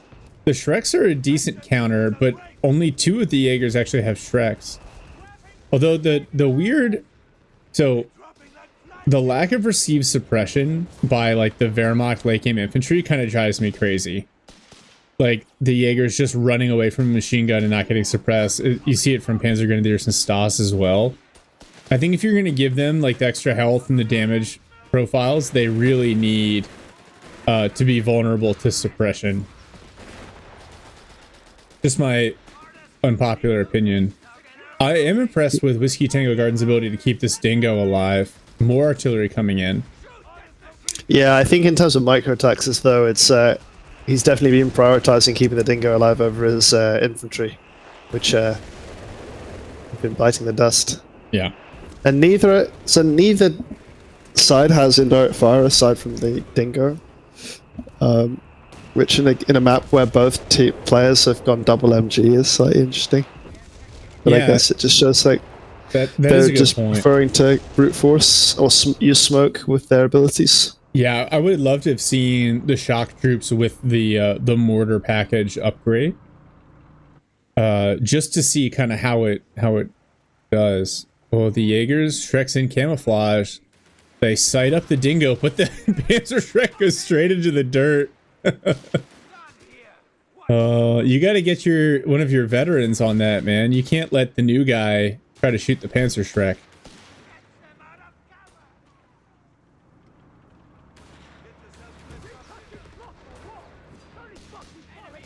Now, for those of you that haven't shot a bazooka or recoilless rifle, it's not the easiest thing to do the first time you try. You can actually feel the projectile move through the tube.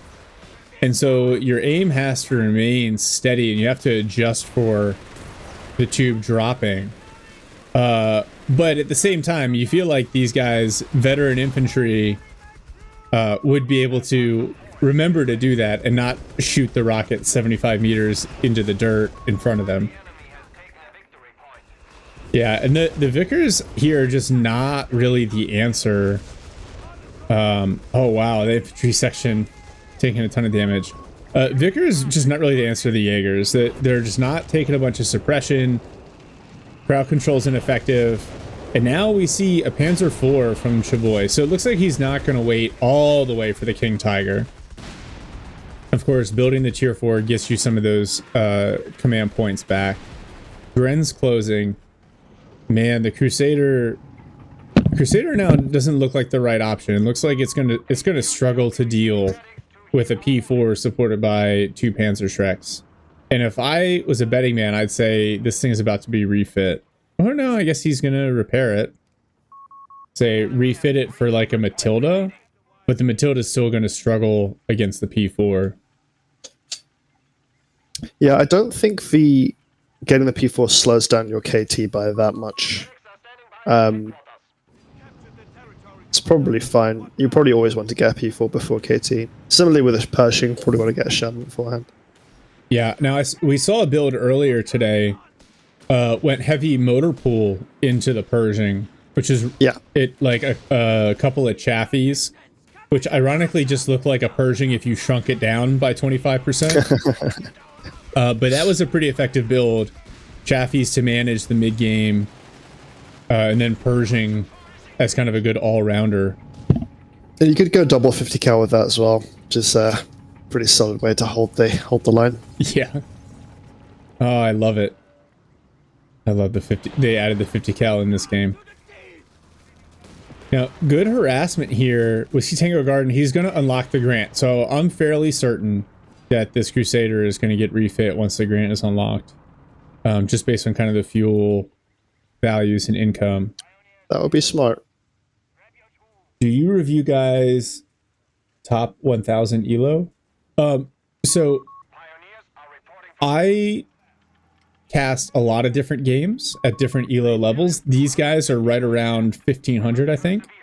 I will also do some like top 25, top 10 players. But I think sometimes these games, oh my gosh, that Firestorm ability, those Grens burn down to just a sliver of health. I don't think I've seen that one in action before. That was pretty cool. That's the burnout ability. Oh, but this 6-pounder are going to get smoked by the Jaegers.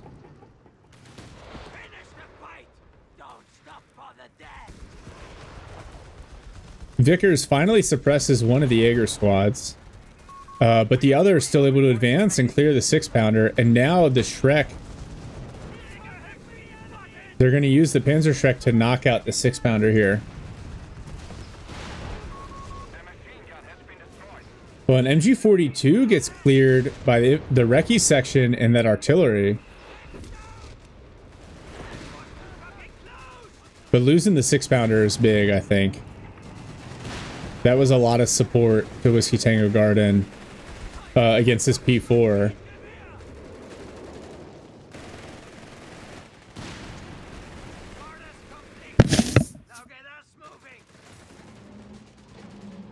So still 2 machine guns on either side.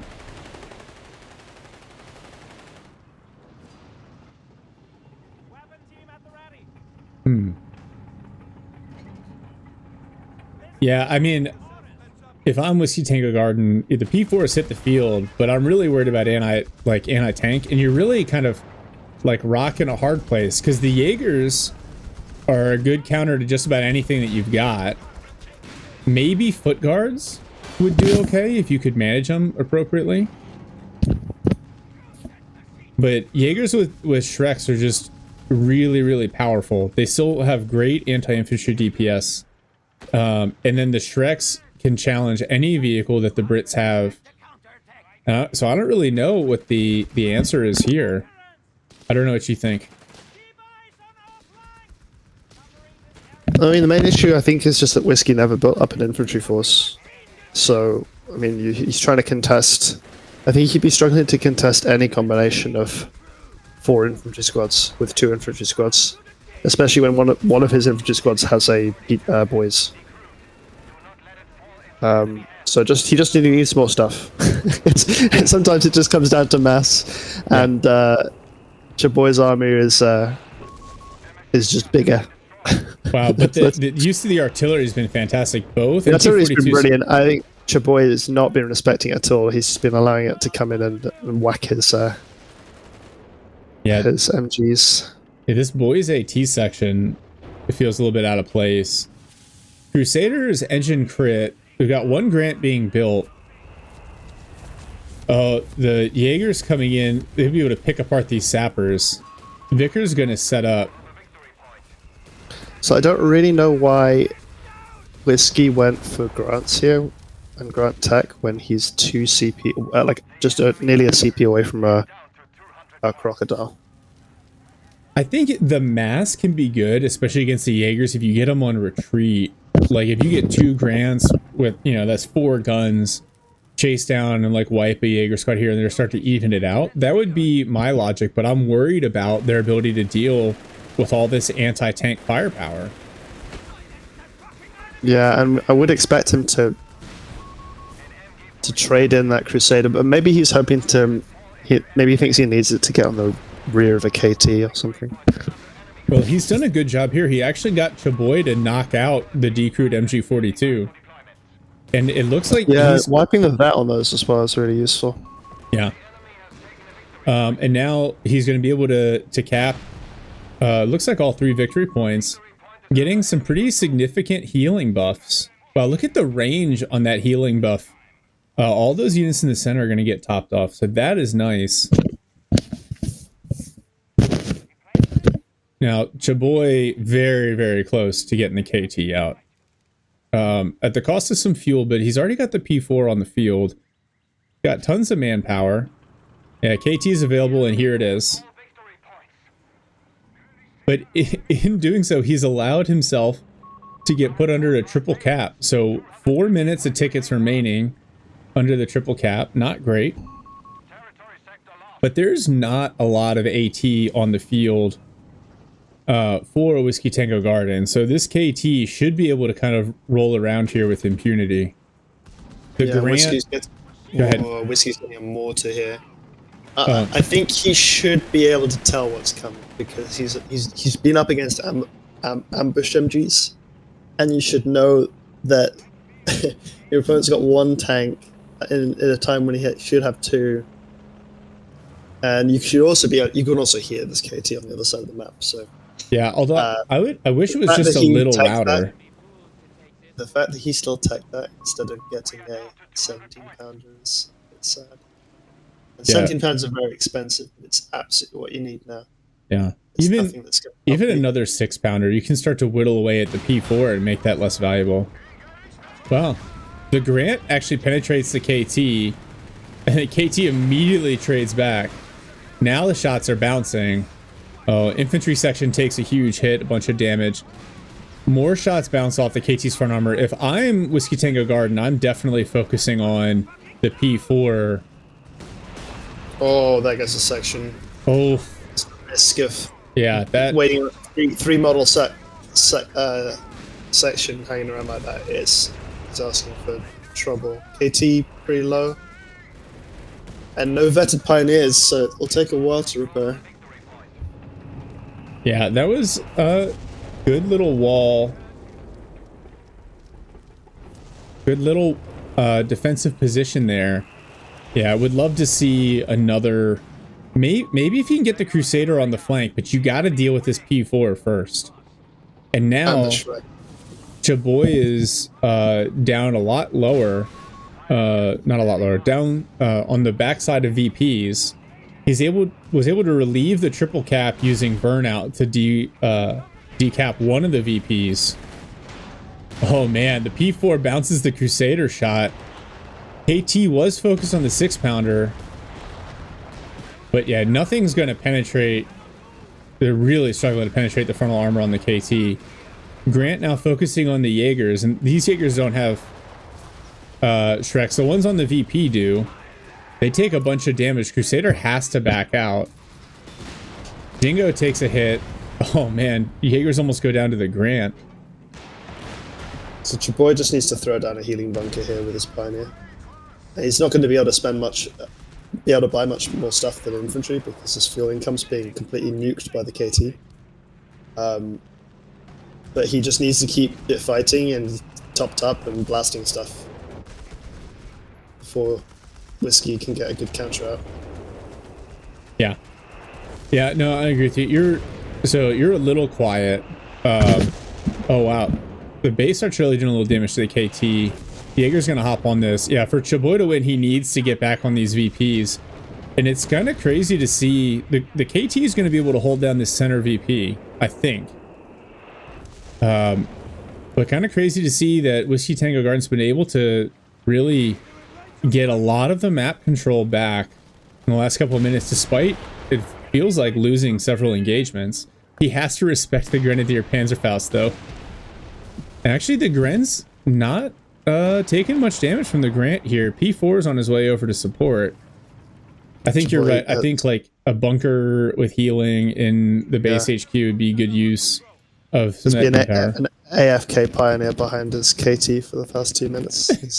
He's clearly really trying to focus on winning the game, but he's losing track of a few units. And that one's he's worked out where it is now. It's gonna go cap. This is one of the. Sometimes I think this is another case of like game fatigue, right? We're about 30 minutes into the game, and you can start to miss little things like that just because you're worn out from having played forever. Yeah. Oh man, first shot onto these Pioneers. from the Crusader knocks out 2 models, so they're forced to retreat. The KT back at full health, and now at Vet 1 gets the damage reduction on frontal armor penetrations. A second 6-pounder out, though. Wow, man, they are penetrating far too reliably, I think. There's a lack of Panzer officer quarters at the moment because he doesn't have much else to spend on, and it really would be valuable to get KT vetted up as fast as possible. Yeah. He also just lost a Pioneer squad to the Crusader. The med bunker is definitely better. So it doesn't cost you any fuel. You can place it where you want, and it does casualty clearing. It costs you the 65 munitions, but you will get the manpower back if it replaces just like 4 or 5 casualties. A couple of big hits from the KT. Man, it's still getting penetrated by these 6-pounders. Oh no, another infantry section. Oh my gosh. I think I think you're about a second and a half in front of me now. Yeah, I reckon so. Yeah.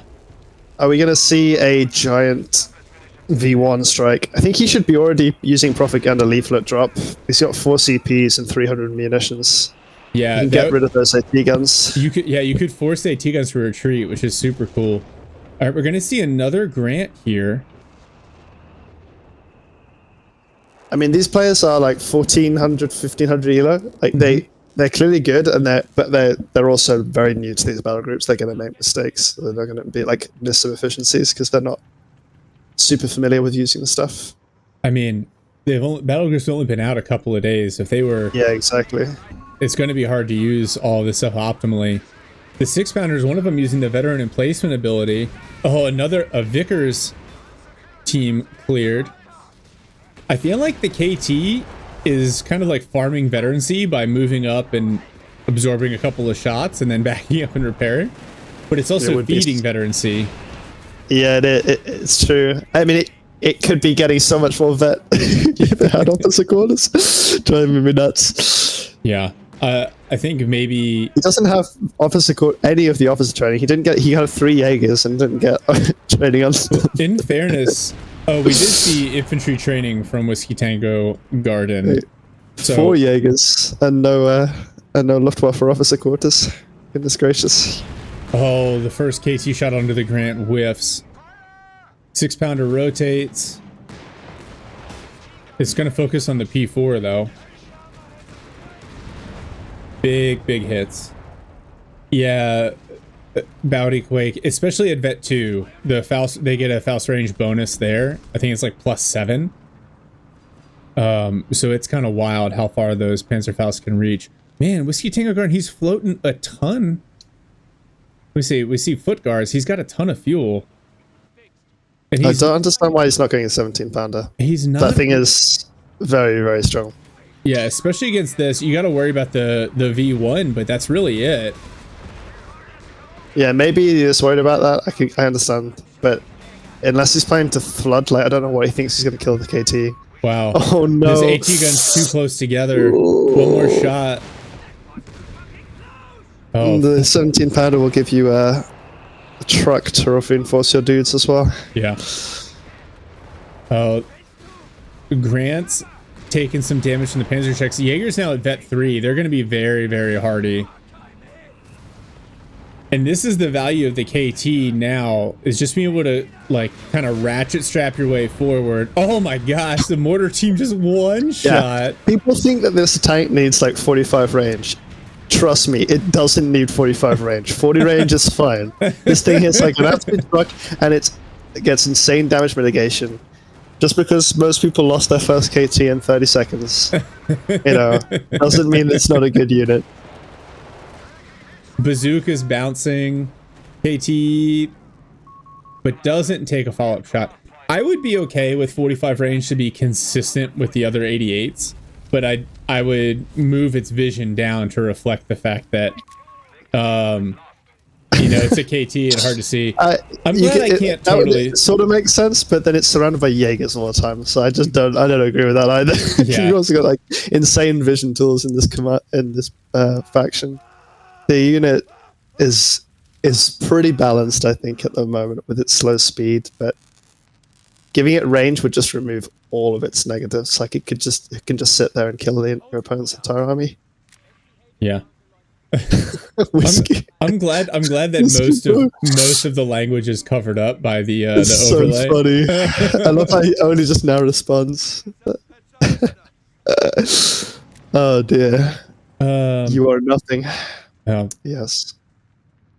Man, so the problem though is that he's lost so many of his units. Like you can't expect to win when you lose 3 infantry sections and 2 machine guns. Like that's like 1,200 manpower, and especially the strength of the Brits now is in the infantry sections.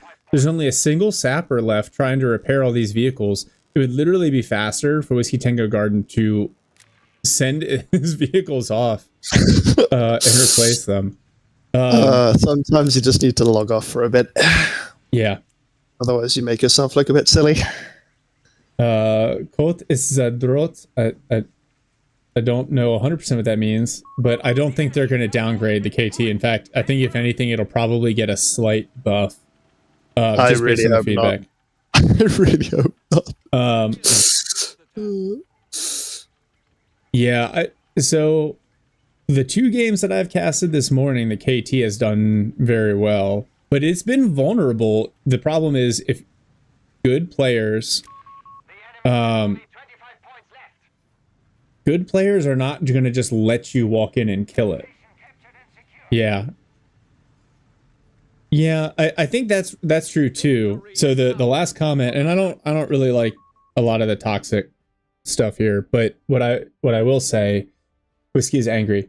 What I will say, the last point that Chaboy made is he said, "Hey, you were really behind, you just didn't know it," and he really was, right? Like he started to bleed. He lost a couple of engagements, but because he didn't see the overwhelming map presence, and you got to think, like you said, as soon as you see some indicator that it's that battle group, whether it's the invisible machine guns, no quarter, contempt for the weak, whatever it might be, you got to start, like, if you don't see anything for a minute, you're like, okay, KT is coming.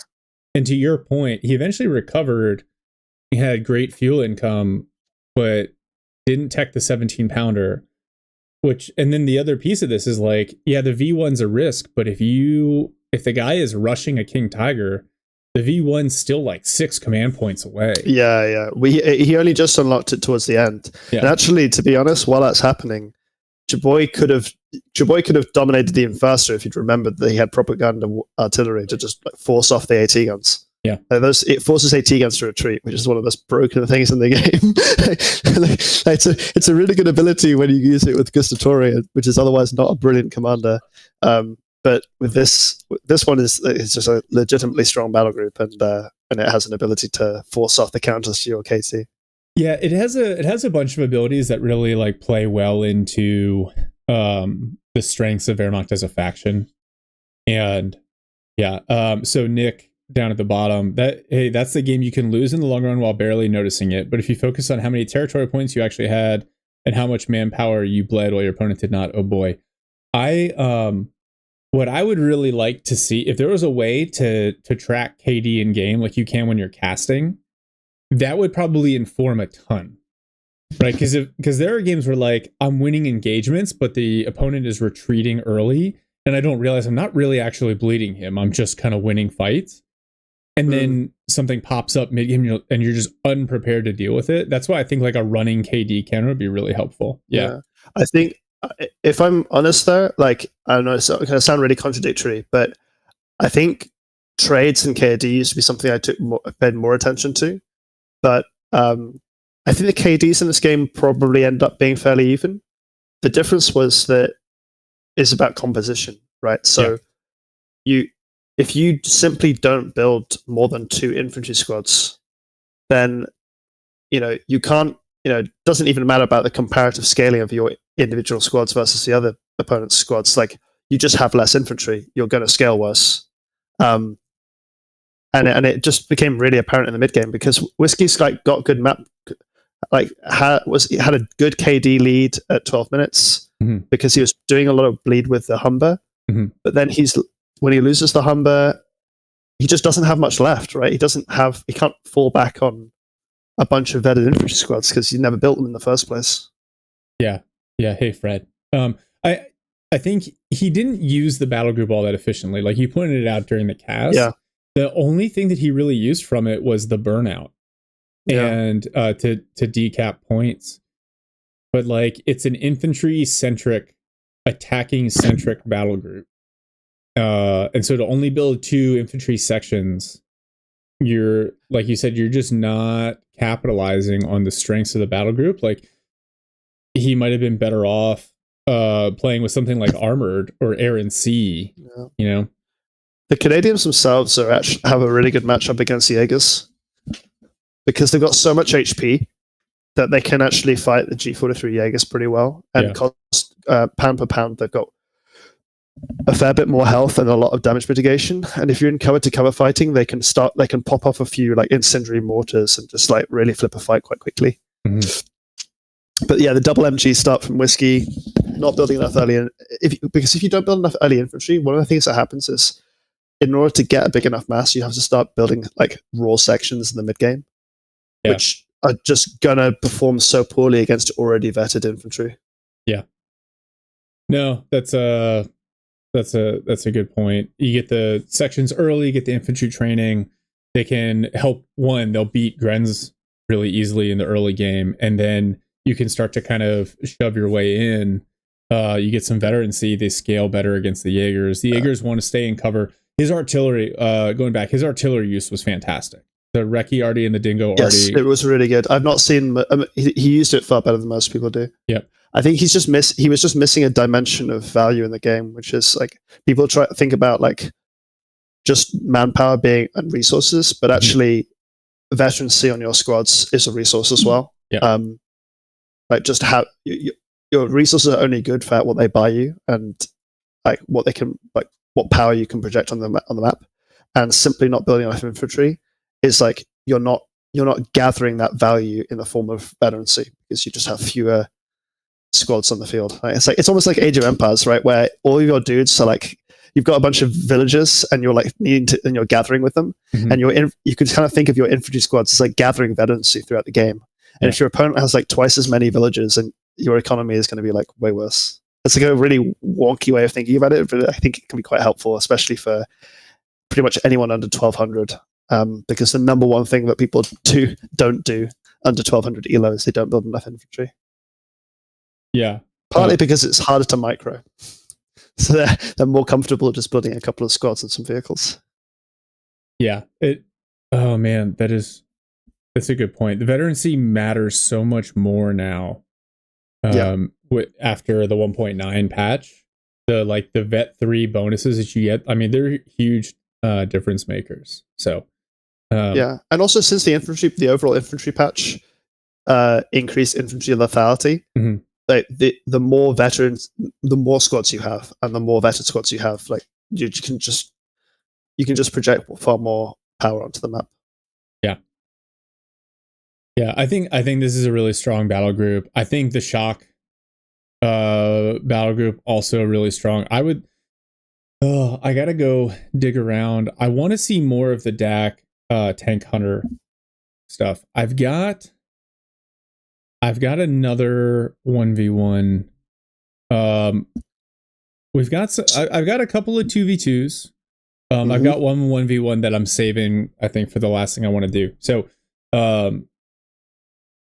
I think the way that we saw Alpenwell play the tank hunters in 2v2 is probably different from the optimal way you want to play in 1v1. Where I think it really flips some of the ways you play some of the maps, because you can play heavy P-Grand builds without necessarily having to rely on vehicles, because you can just use them as like sections that get bonuses in cover. Like it's a bit odd, and I caught out some opponents with that a couple of days ago, where I was blending sappers that were running at me because I had combined arms. Yeah.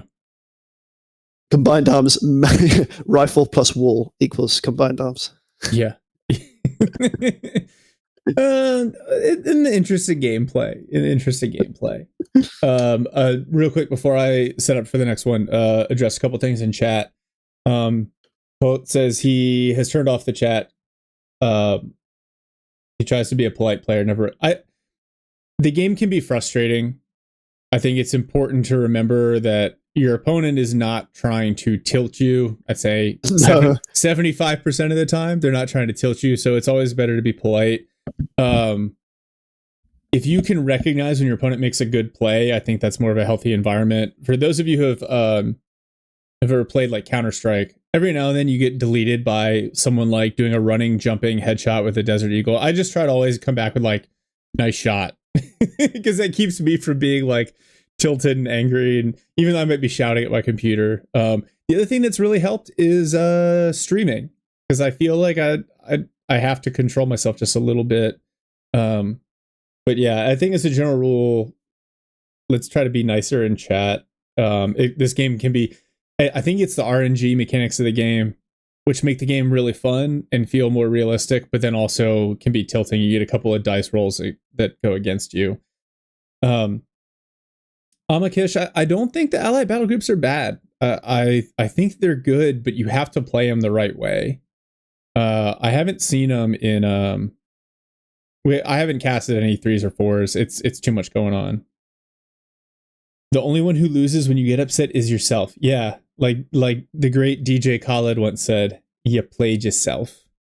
The people around you. Yeah, my wife and dog get upset when I rage. So yeah, I do think in larger team games, obviously the new Axis battle groups probably feel a bit more punchy and maybe hit above their weight compared to the heavy weapons battle group for USF. Yeah. I think in 2v2 though, I think genuinely, I think that heavy weapons battle group is dope. It just, people need to clock on to the delights of a unkillable giant AT gun. Yeah. Oh my gosh, the way that that guy played it earlier was so nice. If you guys haven't seen it, go back, check it out. We actually had to rewind the whole replay to watch the V1 strike again. It was pretty epic. But all right, gonna take a short break here, and then we'll load up a 2v2 and go from there. All right, be right back. Cool.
All right. I'm back. I'm going to load into this next one.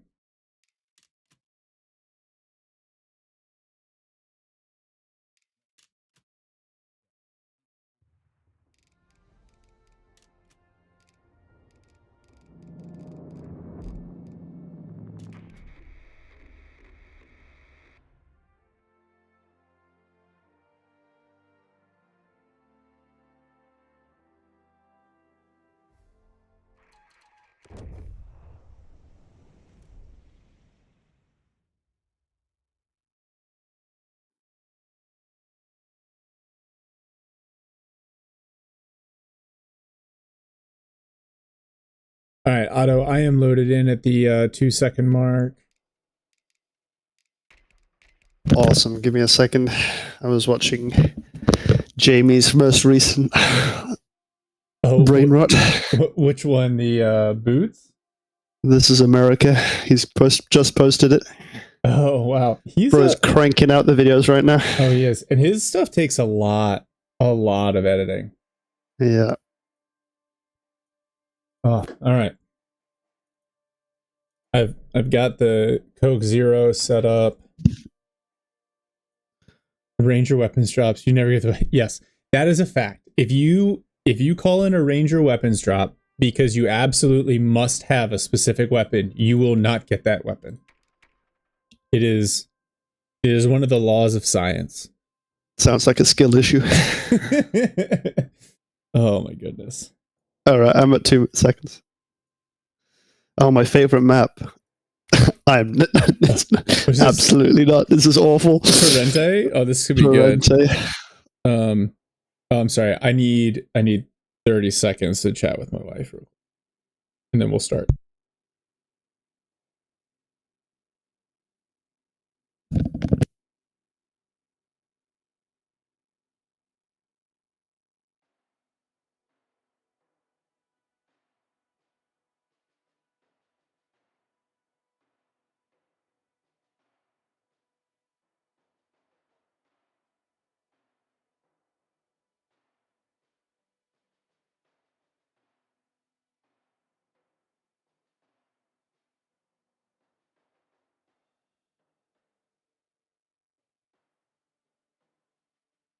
Okay.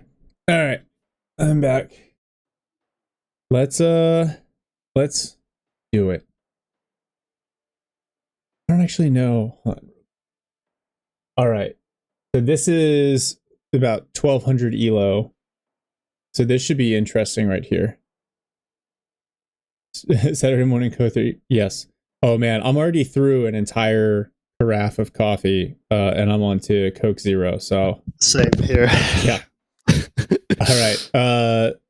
Let's see. At the 2-second mark, unpausing in 3, 2, 1. Unpause, and now I'm at 5, 6, 7. Cool. All right. Allies on the west side of the map, but top right of the screen.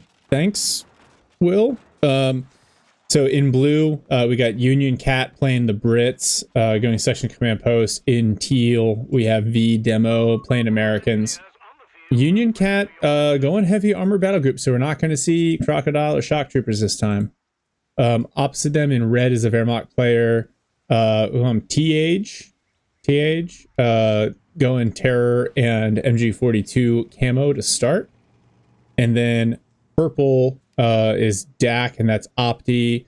He's got the Panzerjäger command, but has not made a choice yet. So this is Torrente. Tell me, Otto, why do you despise Torrente? There is one big fuel. It is in the middle of the map. It causes big funneled fights over it. I think maybe some people like that. I really don't like it. I think that there's no give and take with this map. It's just, if you hold the big fuel in the middle, you win.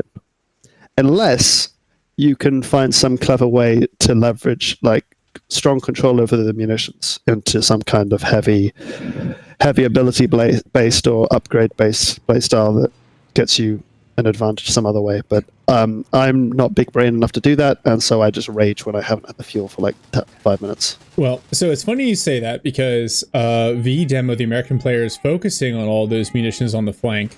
And I think the heavy weapons battle group benefits from having lots of munitions. We're going to see, looks like from T-Age, we're going to see a lot of MG42 play. One MG42 in the building, Sapper suppressed. Pio is given a ton of damage to the Dingo here. And as much as I would love this man to be called the Age of T, I think it's I think his name is Teague. Teague. Okay, we'll go that. I'd say like we need to get your filthy brown water out of here. All right. I only want water made from beans, not from leaves. And so or Teague. Teague. Teague. Teague.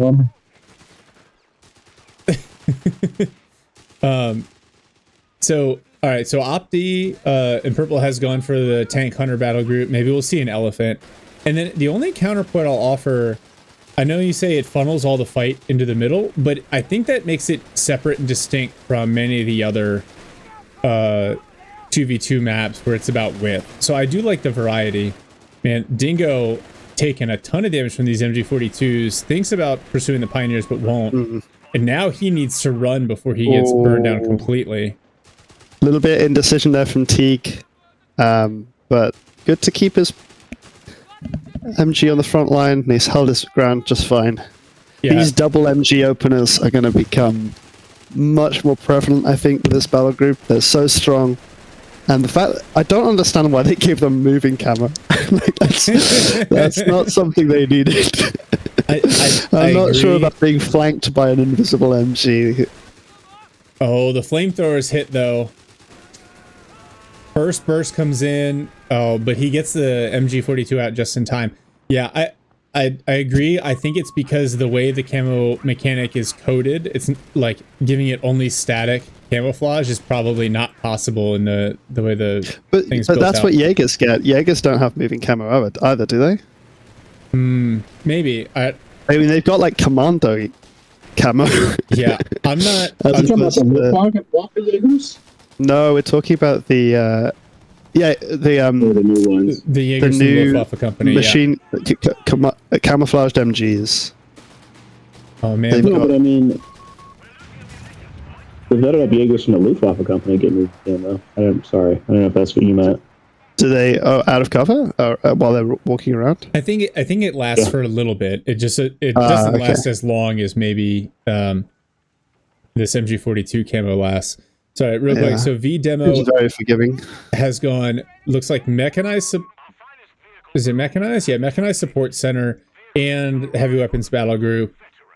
And then we're we seeing see the assault Jeep friends. dropping off a MG here.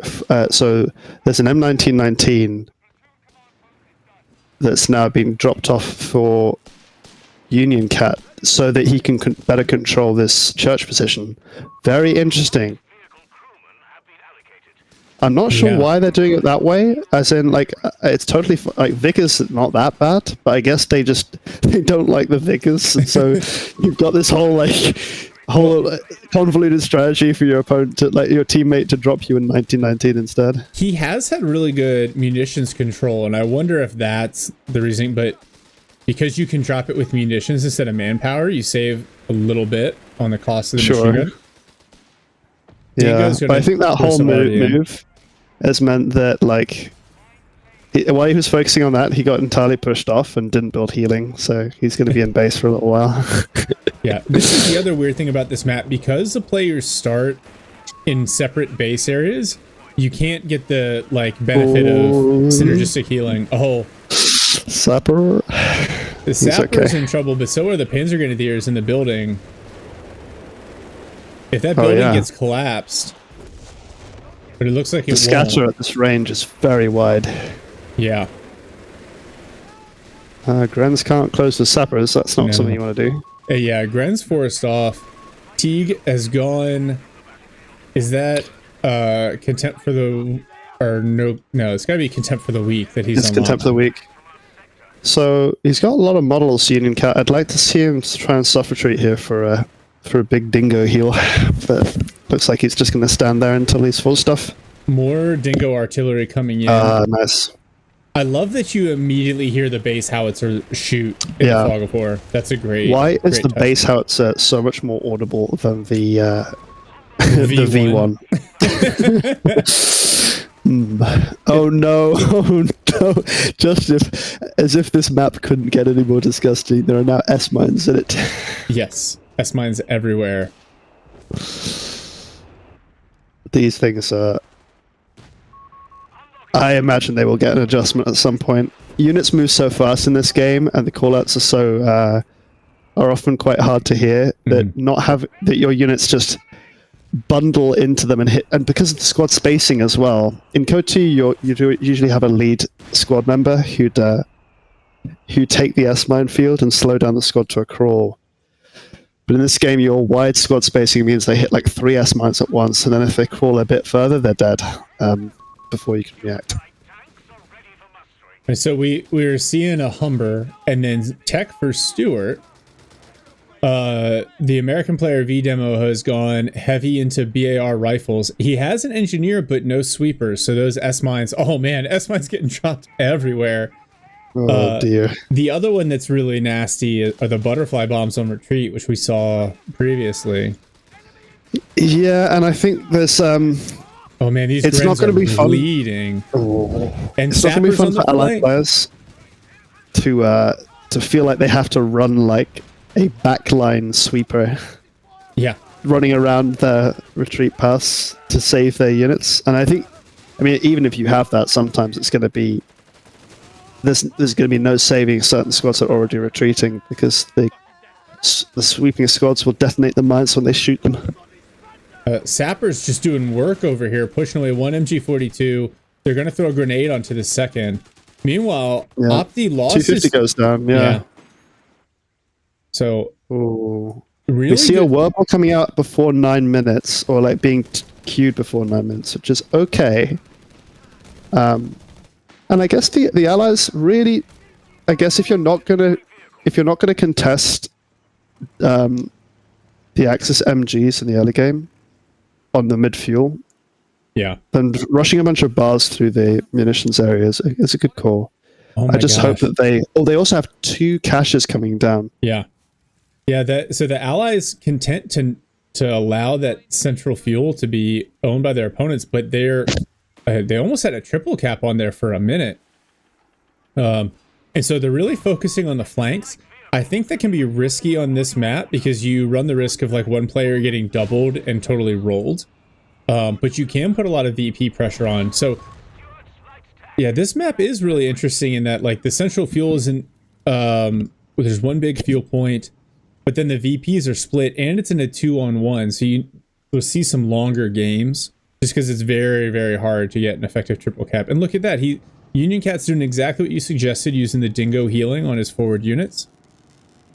We see Opti here going for, that's his tier 4 already, which is nice. And then you also see him going for the med truck. So Union Cat has 900 manpower.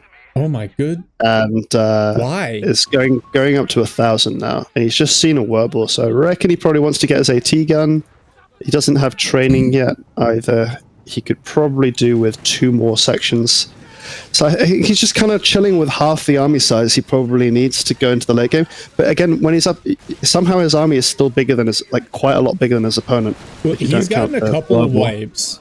But yeah, I also think that Teague, oh no, Sapper Squad annihilated. Annihilated, yeah.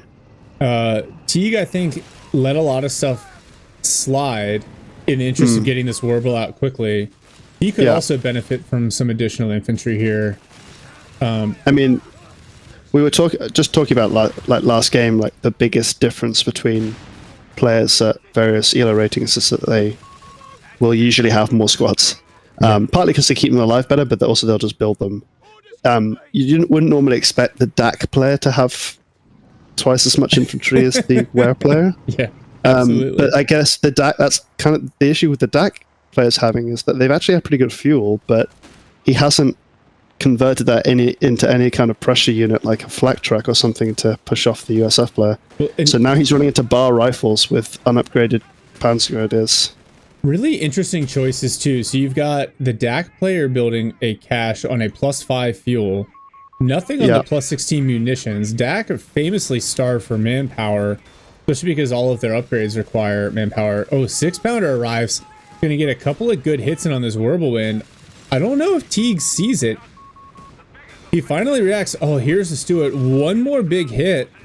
Command Stuart as well. So yeah, there we go. Good stuff. 75 mil is going to knock it out. That's a huge pickup. Teague very much on the back foot now. But at the same time, I think I like what Opti's doing here because he's, as the American player, has shifted into the center to try to help abuse the Wehrmacht player. You see the DAC countercapping the entire opposite side, and the Axis is going to maintain control of that +10 fuel. Second Stuart here, Dingo being withdrawn and refit. Oh boy. I was wondering what the American player was building, and he has mechanized support center. Yep. Motor pool. Yeah, so he has no captain in this game because he went MSC. Mm-hmm. But now we haven't seen any vehicle from him apart from the M3 assault carrier. Well, and he's preemptively teching improvised armor and rapid repairs. Oh. He's got the Okay, so 75 you mil can- half track Yeah, he's got the half track. and exchangeable parts. So I imagine he's going to be swapping that around as required. Yeah, you shouldn't get these upgrades until you've got a bigger tank, though. It's going to slow you down too much. Being harsh here, but I do like salvage crews. I think that's a really good upgrade. But again, it's 125 manpower. It only pays for itself once you salvage 2 vehicles. So you should take it immediately if there are 2 salvageable vehicles nearby, because then you're already up like 40 manpower or something, which is Yeah. good. But and you'll probably, if you're able to salvage a tank at some point, that's amazing.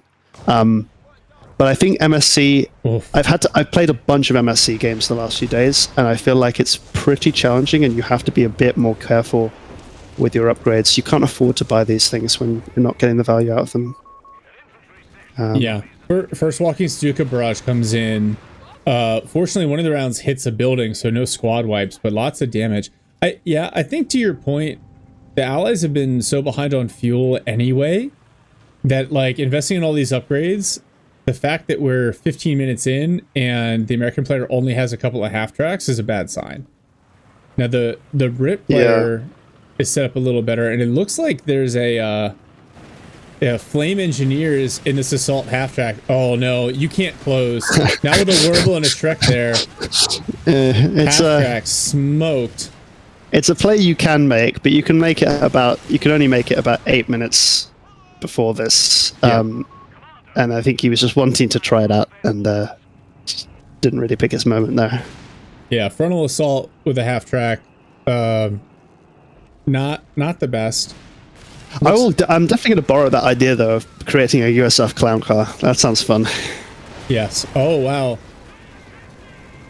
Jericho trumpet triggered, but the Stuarts, for some reason, they don't close with the Whirlwind. But all of these Brit units, it's the Jericho trumpet, not propaganda war, so they're just being debuffed, not forced to retreat. The LEIG from Opti doing some good work. More cash is going down. Opti hasn't invested in any of his armory upgrades. I think as a DAC player, armory upgrades first over caches, unless you like the +16 being an exception. Yeah, so this feels like a game where there's sort of been a gentleman's agreement between the American and the DAC player to not really fight each other. The KD is like tiny, and compare that to the Brit, I think, and the Ware player. Yeah, it's like 43-19. Oh no, 43 to 29. Oh. So Big walking Stuka hits. Vickers cleared. Infantry section almost killed. Oh, it's actually wild how little fighting has happened on the right side. Oh my They've just goodness. been capping and then like retreating, and then the other player like caps them out. Another combat half track killed by a Whirlwind dear. and tank busters. Yeah. You can't be this aggressive with those half tracks, assault half tracks this early. And there's a lot of value there. If you swap in to the 75 mil half tracks, you can really hard counter these Werbels. 3 Werbel wins. Ugh. I can't say that I play this map any better than VDemo does when I don't have the fuel because I don't know what to build. But there, you know, he could be going a bit heavier into WSC. He could. The problem is he can't. But without the fuel, right? He can't just like tech into infantry upgrades as an alternative to tanks because he doesn't have ISC. So he's kind of stuck with. Slowed himself to the point of like never really being able to get a tank out. Yeah. With all of these WSC upgrades, he's got. I think with his rifles, he could make some big pushes here against this DAC infantry. I think what they really need is Recce because he has no idea that this entire side of the map is empty, and you see these riflemen pumped up together. This is where losing your scout hurts so much as a USF player because you just don't know what angles you can and can't take. Yeah. And mid has actually been wide open the entire time, with the exception of the fact that there's S mines all over the place, and he already built a flamer, not a. Now he's replaced He's replaced the scout with the Jeep with a commander. Okay. I really hope he takes a minesweeper at some point and realizes what's going on in mid. Otherwise he's just going to explode. Oh yeah, there are S-mines everywhere. Yeah. Oh, he's attempting a breach against the Panzer Grenadiers. And so they're just going to go in and take the building. That's a mechanic that could have been super cool. I know it's on the list of things to fix. They just need to speed up the animation of it. I think honestly, it's pretty effective still. Wow. It just needs to be faster and needs to disable you for less time. Axis making a big push. The triple Werbel supported by Jaegers with Shreks. Teague has come all the way back with his army composition and has now shoved Union Cat off. Union Cat still with 900 manpower. Teague has also unlocked the V1. He's about 2 minutes away from being able to use it, but no KT from him for a minute. Union Cat still with 1,000 manpower. Yeah, he swapped out one of his Stuarts for a Crusader, which I think is a good choice. Okay, that's cool. He's supported by 75 mil half track as well, and with the Jeep Commander, they see all these units here parked over by this VP. What they really need is some artillery, so I wouldn't mind seeing Union Cat side tech to a Bishop to make use of this map axe. Oh my god, so many more mines going down. But then the other thing with Opti, you see him put the mine down and then leave his unit standing on it. Union Cat has no healing. He does have he lost his Dingo. He does have his 15 CWT. That's why he's upgrading the CMP. Yeah. Did he just build that? Oh, he just built that. Yeah. Interesting. Oh, for frontline healing. Fair enough. Yeah. So there's 3 MGs on the Axis side, and the Allies didn't build a mortar, which means that they never capped the mid fuel. And it's only going to snowball from here.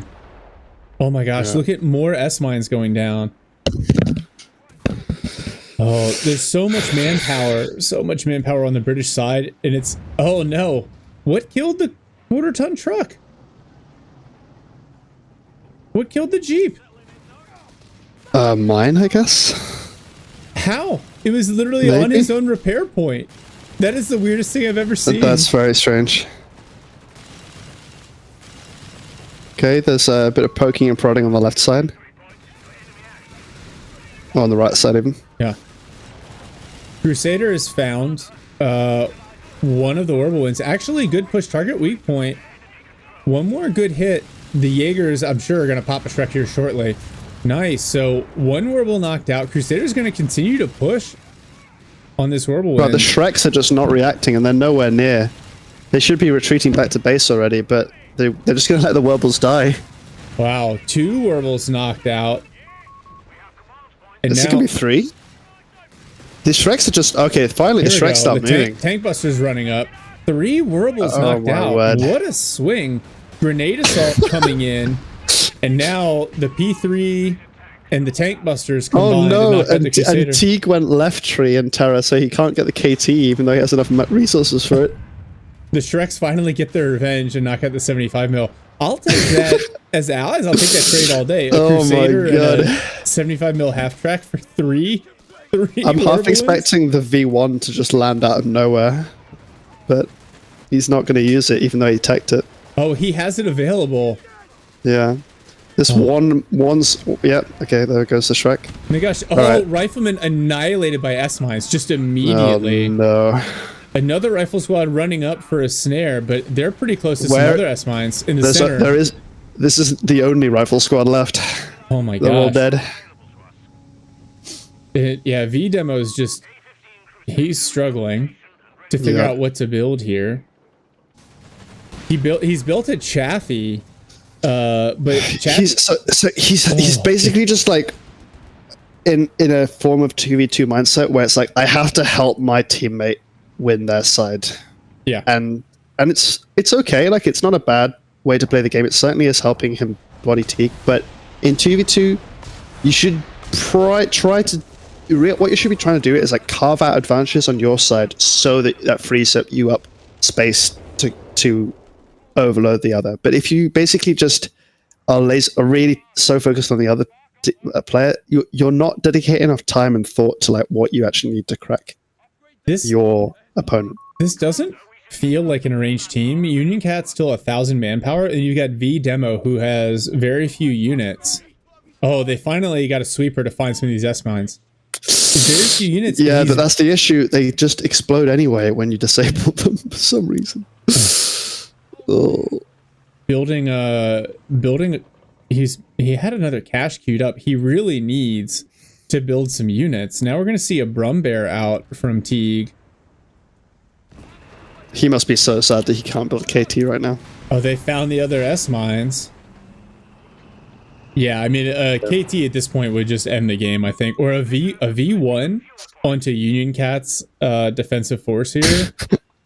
And Opti definitely has the strength to just completely run V-Demo over at the moment. But he's just gonna build up a overwhelming mass of P3s, and then eventually just press right click. And honestly, the Allies at a huge advantage on VPs, mainly because they've been allowed to sit on this one VP here on the north side. Yeah, I guess the more you point that out, that's been V-Demo's strategy, is to ensure that Opti that Union Cat never loses left VP, and to protect his own VP. He's got an MG there. And he's keeping Opti basically having to beat back his waves of infantry. Yeah. Without really then making a concerted push himself. But here we go. Oh, the Chaffee. M1919 cleared. Rogue Chaffee's on his own. Very dead. Yes. Very, very dead. Walking's... Oh, a Panzer Grenadier squad goes down to rifles on the opposite flank, though. Ooh. Is that double AT gun or just one? Okay, that's one AT gun here. Just one AT gun with the Zooks, though. And now... Wait. That's firing twice. That was double firing. That is weird. That AT gun just shot that P3 twice. V1 somewhere. Yeah, it's coming in just on the Crusader and the med truck. Does he hear it? No. Oh, I didn't get the overlay. He just gets out. He just gets out in time. It's a little bit of a waste. 250 munitions to kill a med truck. Also, just a little bit. War crime, but you know. I think he's less bothered about that. Oh, another rifle squad goes down to S-mines. Oh my gosh. Tank busters. 1,000 manpower again for V-Demo. He has a Pershing though. A Pershing just popped out. Well, that's it. Game over. Pershing on the field. Oh my gosh, these tank busters have picked up a BAR and are clearing AT guns. Brumberg gonna kill these sections. No, get out of there. One section gone. One 6-pounder cleared. Oh, now Walking Stuka comes in, and now we're going to see Jericho trumpets to debuff the allied infantry. The LEIG also doing work.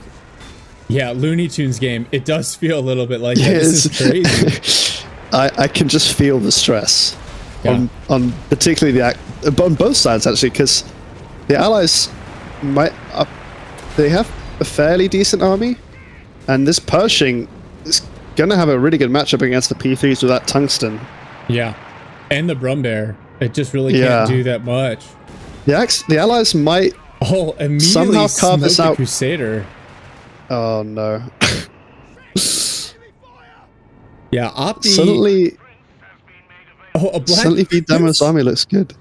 Oh my word. he's just unlocked it. Well, he's got tons of manpower, but not the fuel.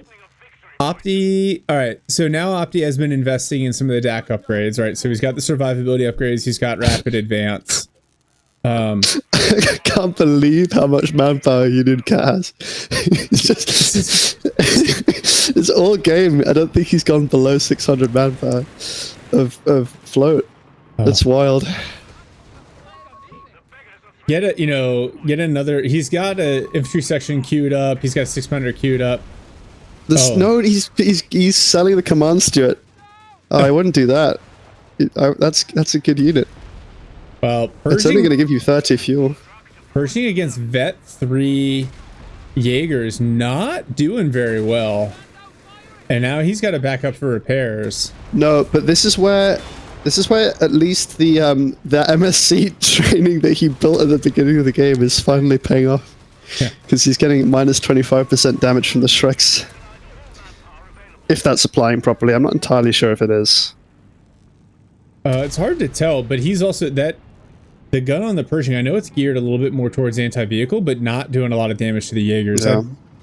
He's also at 20% higher damage armor. reduction at Vet? Is that? No, I don't believe so. They get harder to hit. Oh, P3s find and clear an AT gun. The Pershing finds the P3s. Takes a little bit of damage from that Panzer IV. But the Pershing's main gun hits twice as hard as the main gun of a standard medium. Yeah, this Pershing might just start taking over this game, honestly. With the armor, it's so difficult to kill. It's got 360 frontal armor. And the speed of it, it's going to be a real menace. And it's going to have its big brother is about to arrive in the form of a Black Prince. Yeah.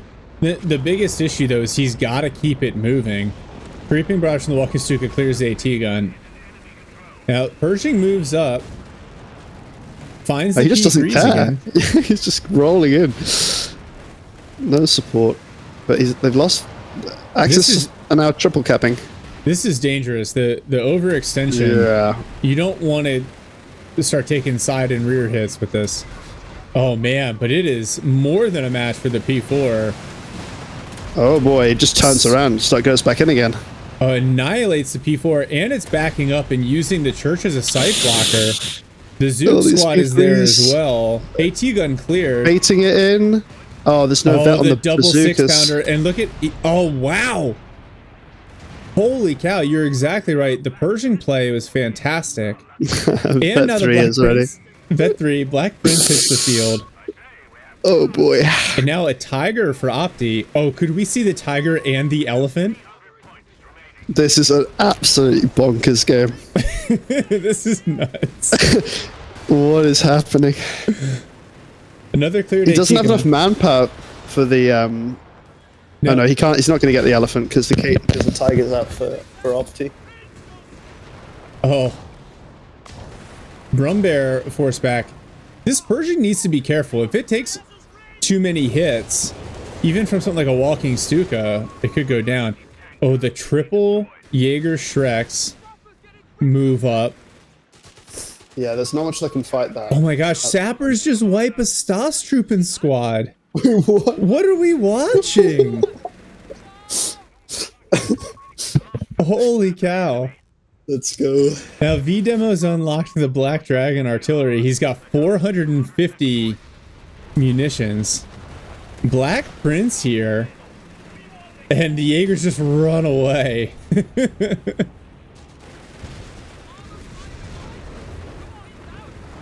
Oh my goodness. Black Dragon called in on the Tiger and the Brumbear. Let's see how Wow. this does. First 3 rounds, near direct hits on the Tiger. Tiger's got to back way up.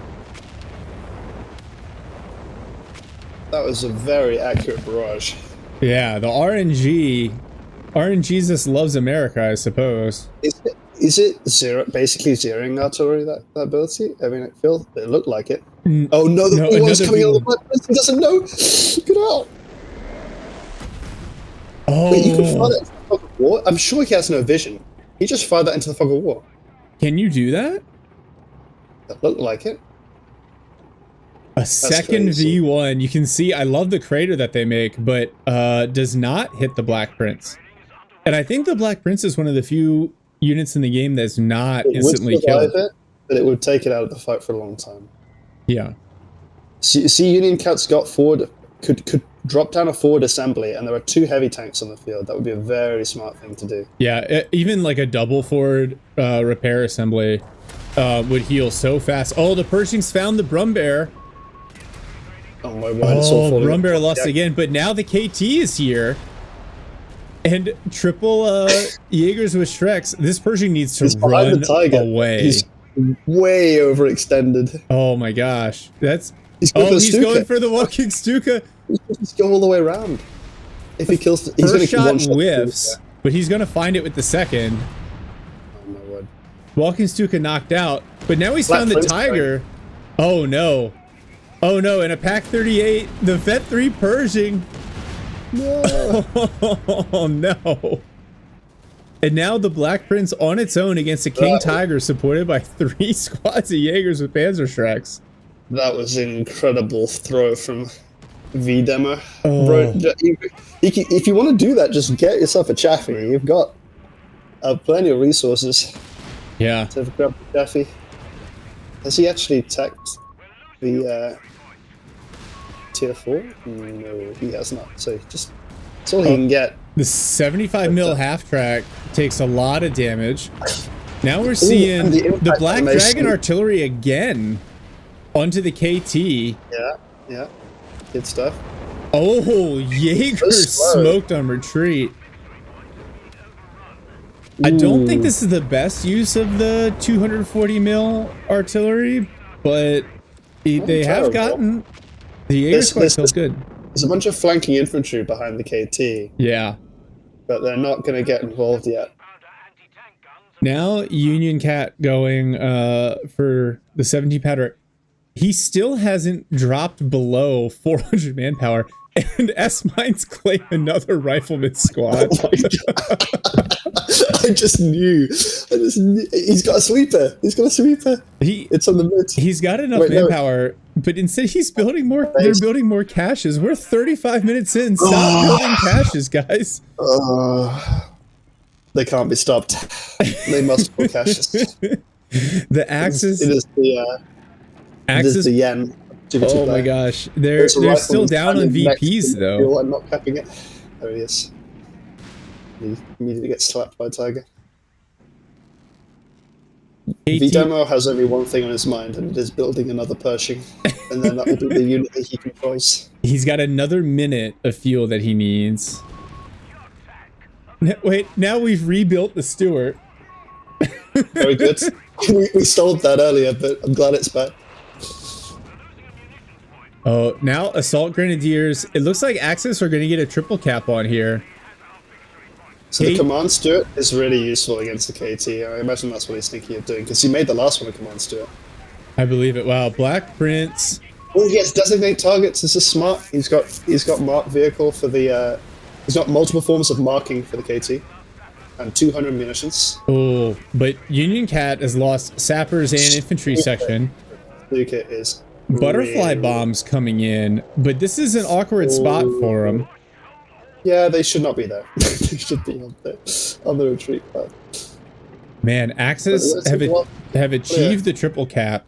So Union Cat still hasn't moved these 2 infantry squads in the north, by the way. They've been there for the last 3 minutes. The Just black chilling. the Black Yeah. Prince is trying to clear the butterfly bombs to the attack ground. I don't think that's a good use of the Black Prince. Oh, here's Very the good. flank. Oh man, don't keep your units clumped up. KT's. Yeah. Oh, now stagger shot available. A snare. Oh no, those foot cars are done. Oh, There's no way. jeez. 4 models immediately. Oh, the butterfly bomb gets him. Oh, this battle group has turned the DAC into the ultimate minefield trolls. They. These are some of the most overpowered abilities that have ever been put in the game. They are disgusting. All right, another Pershing hits the field. It's going for the Tiger. Whiffs its first shot. That's two Tiger. Oh, another V1. Back down behind it. Oh, all it manages to do is kill an engineer squad. 750 munitions to kill a med truck and an engineer squad. Very impressive. Pershing is about to get mobbed. by the Pershing is Tiger. dueling with the Tiger. Walking Stuka comes in. Union Cat's been fully pushed off, and so has V Demo. And man, it really looks like Pershing hits Vet 1 dueling with the Tiger, but he doesn't have anything to grab this VP. Allies As down. we said, this is his one unit. Yeah. And he's not necessarily moving it with his sweepers either. I would be completely non-functional after losing 4 rifleman squads to mine, so I'm impressed he's even able to micro 1 unit right now. Yeah. Oh, Tiger plus a Pack 38. Tiger bounces a shot from the Pershing, and this does not look good. Pershing's going to back up. It's still in close quarters. Oh, is able to crew shock the Tiger. Good use of that ability. Jeez, that's a lot of repairing. Armand says, F that engineer in particular. Yeah. Can you Drops a fucking V1 on him. Oh, he's got the faster repair. That's good. Okay, so this Pershing won't take too long. Yeah. Although he doesn't have a hazard removal package, so it's still going to take him a fair amount of time. V Demo is trying to grab this VP to buy them more time. He's able to neutralize it, but the Tiger shows up. And the Axis is going to maintain the north side VP. Black Prince at Vet 2 here to support, but not going to be able to do much against the P4 and a KT. That half track. Oh, was that S-Mines 2? No, the Tiger just deleted it. Oh, I yeah. swear, the new animations look so good for vehicle combat. It really changes it makes it look far more like Co. Yeah, no, this has been a fantastic update. Oh, another walking Stuka. Like they What's need this? it. It feels like overkill and a half. It did kill the first few Stuka, right? These are both at 0. Yeah. Oh my gosh, more that poor 50 cal.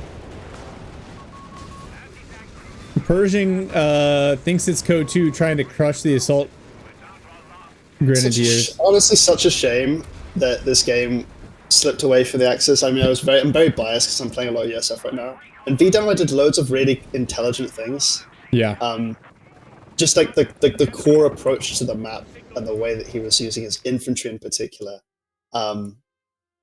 just a bit more questionable. I think he's just like looking for some clever ways to like flip the balance of the game by like overloading with his teammate and like going for these dives, teching for the Pershing and all the rest of it. But in the face of just like the Stalingrad that is this map with the MGs and the mines, it didn't have all the USF utility tools that you need to walk your way through that, because you can't just brute force that with riflemen.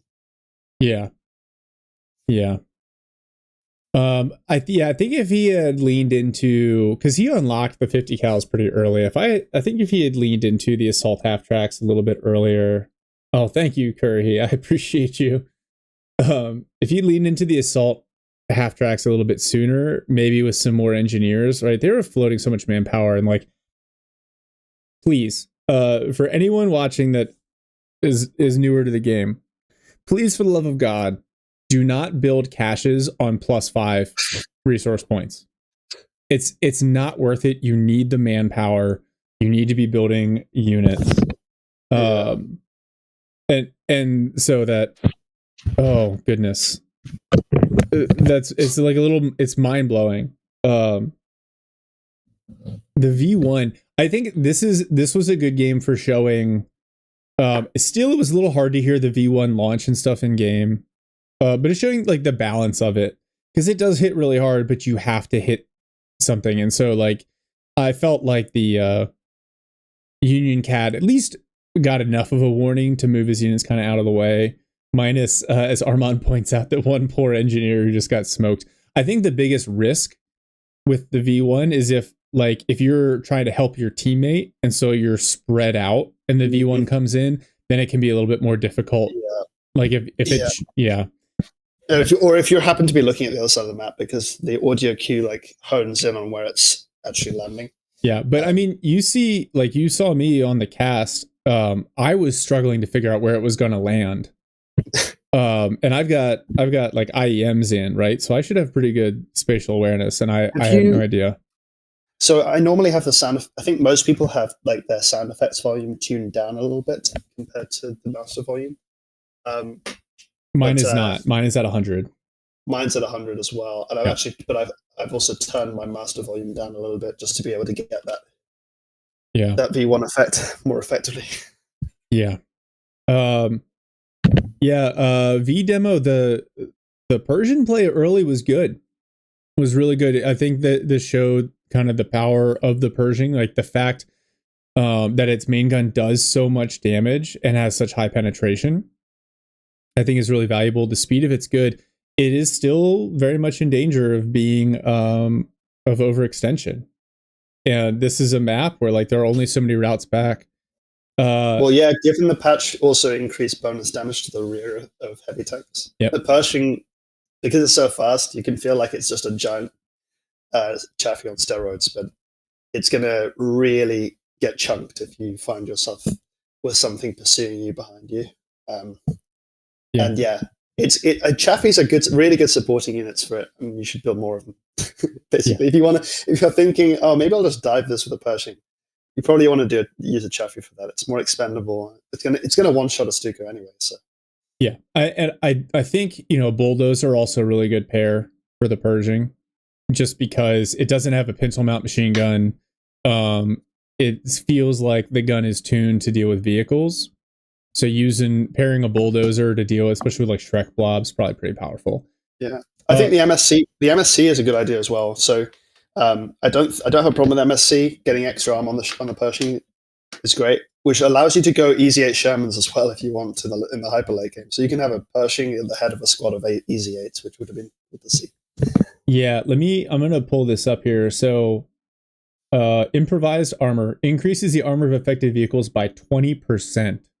So that's a even bigger bonus to the Pershing, right? And then reduces the incoming damage of infantry handheld anti-tank weapons by 25%.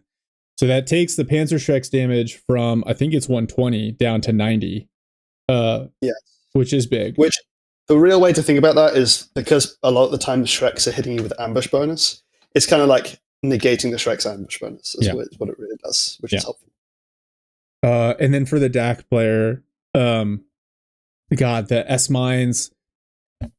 So like we were talking about, hey, what's the value of munitions control? I think these battle groups with the DAC on the US side, you can make use of it. But for the DAC, that munitions control turns into S-mines everywhere, butterfly bombs in the late game. We saw in a previous game, Max dropped butterfly bombs on the base entrance. Like that's going to be savage. So there was always a need for minesweepers in this game. There's an even bigger need for minesweepers now. Which going early flamethrower feels like something you might want to do on that side, but you probably want to pair it with a second engineer fairly early. Yeah, and with the amount of manpower he was floating, I think there's a lot of value in instead of the 3 caches. Instead of 3 caches, 1 cache for your engineer for the munitions, and then multiple engineers with sweepers. It's always optimal. It's always optimal to spend your resources on things that allow you to take map and get resources that way, instead of spending your resources on, your manpower on. Yeah. Comparatively slow resource gathering. Okay, so here's what I want to do. I have a game between Pax Ajax and Orange Pest. Nice. I want to do that one. So I'm going to take about a 2-minute break here. Cool. Let's load that one up. Let's see what that one looks like. And then we'll play it by ear, because at this point I'm actually, we've worked through a number of replays this morning. So if anyone else that's watching on stream, you got a game, hit me up and we'll pull it in. But for everyone else, we'll be back here shortly, about 2-3 minutes.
All right.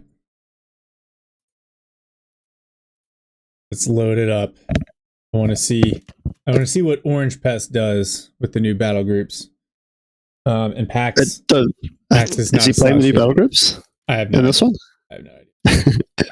I feel like Orange is very fixed on the two or three battle groups that have always been really strong. He has terror available in his deck. So we'll see what he does here. Okay, yeah, I see. This is going to probably be an MG game. Yeah, so we're on Twin Beaches. That's the only thing is it's been a little tricky finding the new battle groups and the new maps. So we don't have any. We didn't play anything on Angeville today. We did Diablo Pass for one, and we did Crossing in the Woods for one. But no great loss. Missing out Angeville. You're not a fan of Angeville? No, it makes me angryville. That's what most people. All right. Are you up and ready to roll here? Yes. All right. So I'm at 2 seconds, unpausing in 3, 2, 1, unpause, and now I'm at 4, 5, 6. Angeville is the best of ill. That's what Kenny says. All right. Good for you, Kenny. I'm happy for you. Orange Pest going terror and MG straight into 3 pioneers and the infantry company. All right, we're going to see some engineers or some MGs. Pax going for special operations, getting his weasel out, getting a second scout. So this is a special operations battle group meta build from the last patch, and now we're going to see a barracks from him. Interestingly enough, Weasel Gang. I never understood this opener, the double scout and weasel. You get a lot a lot of mobility and capping power, and the Weasel can help you scale a little bit. So one thing I like about the Weasel, if you go weapon support center, you can use the Weasel to drop a mortar. If you go barracks, you can use it to drop machine guns. You can use it for either the signal layer or for early healing, depending on how you go vet 1. And then it has the ability to counter some of the other light vehicles. I think it is a more valuable strategy against DAC than against Wehrmacht. I don't think commandos scale very well against Wehrmacht late game infantry, but second Weasel. All right. This is wild. All right. Oh boy. And then this makes me wonder, like, why go barracks then if you're going to go double Weasel? But, you know, That's a very good question. Weasel gang. Armand, you called it before even the second Weasel hit. He says, embrace the Weasel. I'm so confused. One is teching the machine gun now. And then we've got a second sneaky machine gun coming out from Orange Pass. Okay. So these Weasels have got to navigate a bunch of cambered MGs will shred them to pieces in seconds, like we're about to see on the fuel. Here we go. Yeah, and look at the chunk damage. And it's gone. Okay, that seems good. Orange Pest just said amazing. And in the meantime, Orange can just place as many mines as he wants all over the map with 3 pioneers. And there's no sweeper from Ajax because there's no engineer. Yeah. The ambush bonus plus the extra, like the rate of fire from the pioneers, and then scouts and pioneers just like waltzing right past each other. Yeah. All right, so now what's the plan? You got a rifle for Pax.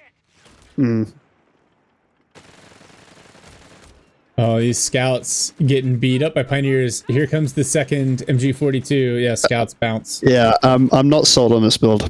Orange Pest tried it in the last game of the 1v1 tournament that happened recently, and he lost within 10 minutes because his Ray built 4 Grants and just killed 3 scouts and a Weasel. Yeah. I think it just kind of, I mean, it gives you some capping, but then you run into your opponent and you just kind of can't fight them. But especially it was stronger when you could build the scouts faster, but now the scouts are slow as well, so kind of get beaten by pyro spam. Wow, Weasel down to half health from 1 long burst from the MG42. Especially the fact that you know it costs you the munitions to get the machine gun upgrade on the Weasel. So yeah, and then the time it takes to build it. So the Weasel can cap early, but it's not a good combat unit, at least initially. Now it looks like I thought we were going to see some mines here from Orange Pest, but I suppose not. Now to Grenadiers. I like this build order from Orange Pest. 3 Pyos, that's a lot of capping utility. The 2 MGs to control the map, and now some Grenadiers for support and for merging.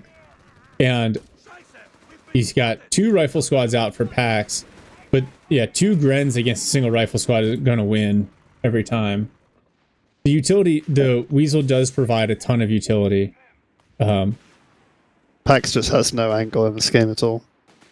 The decision to not build any combat squads early means that he hasn't pushed past the line of contact in middle at all. Yeah. With any success, and Orange Pest has choked him out with Camed NGs.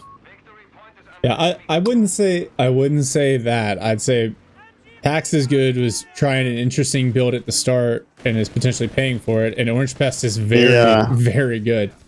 He's amazing. Yeah, he's a very, very strong player. I just worried that...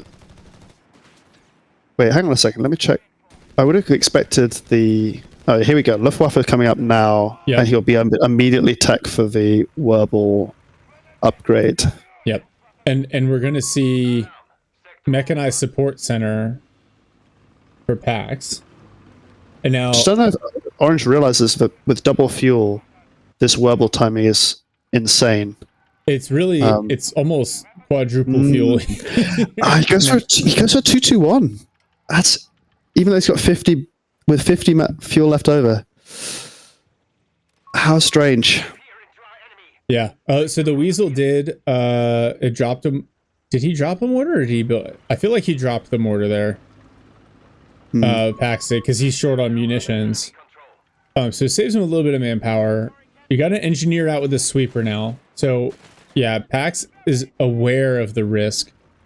He's got the scouts who can use the flare. Oh, the weasel, is it a detector unit? Because it looked like it found that machine gun. It was just on hold fire. Oh, those scouts blobbed down by grenadiers. And these rifles are about to be out DPS'd here. Yeah, it's a detecting unit. That's what I thought. So Orange Best's going to hold this fuel in the center of the map, and now his machine gun, and good use of the so he bounced the machine gun back to avoid the mortar barrage. 2-2-1 here. I'm so confused as to why this is a 2-2-1.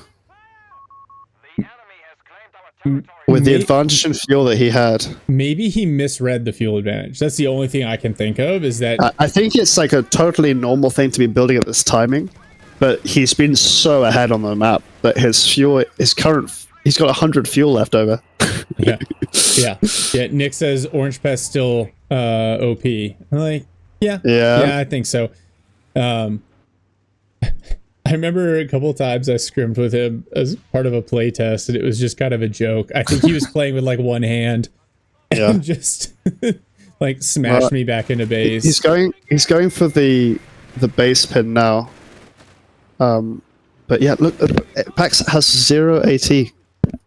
Yeah, and he doesn't even have the Greyhound's manpower to coming build. now. Greyhound's, so oh, that 2-2-1. Orange can take to tier 4 soon. Maybe that's his play. Maybe he just really wants to mess with the battle group and see if he can get a KT out.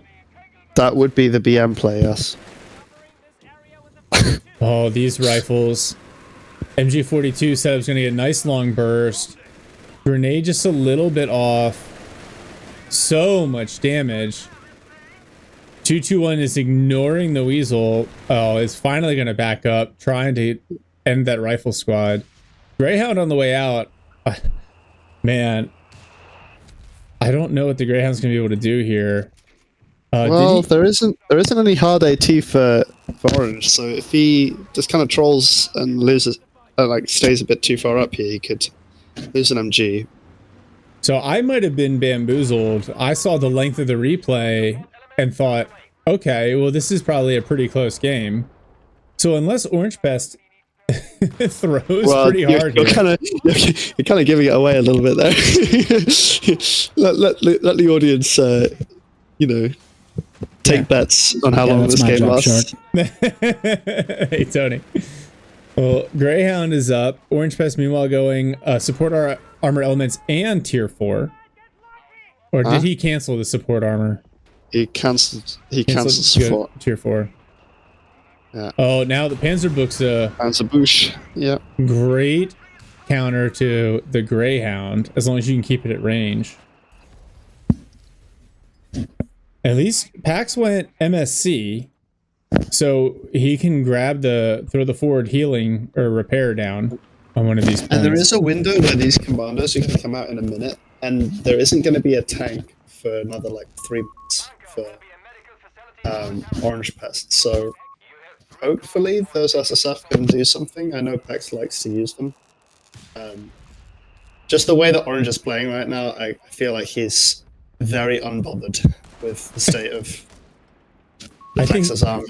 I think that's the exact right word. Unbothered.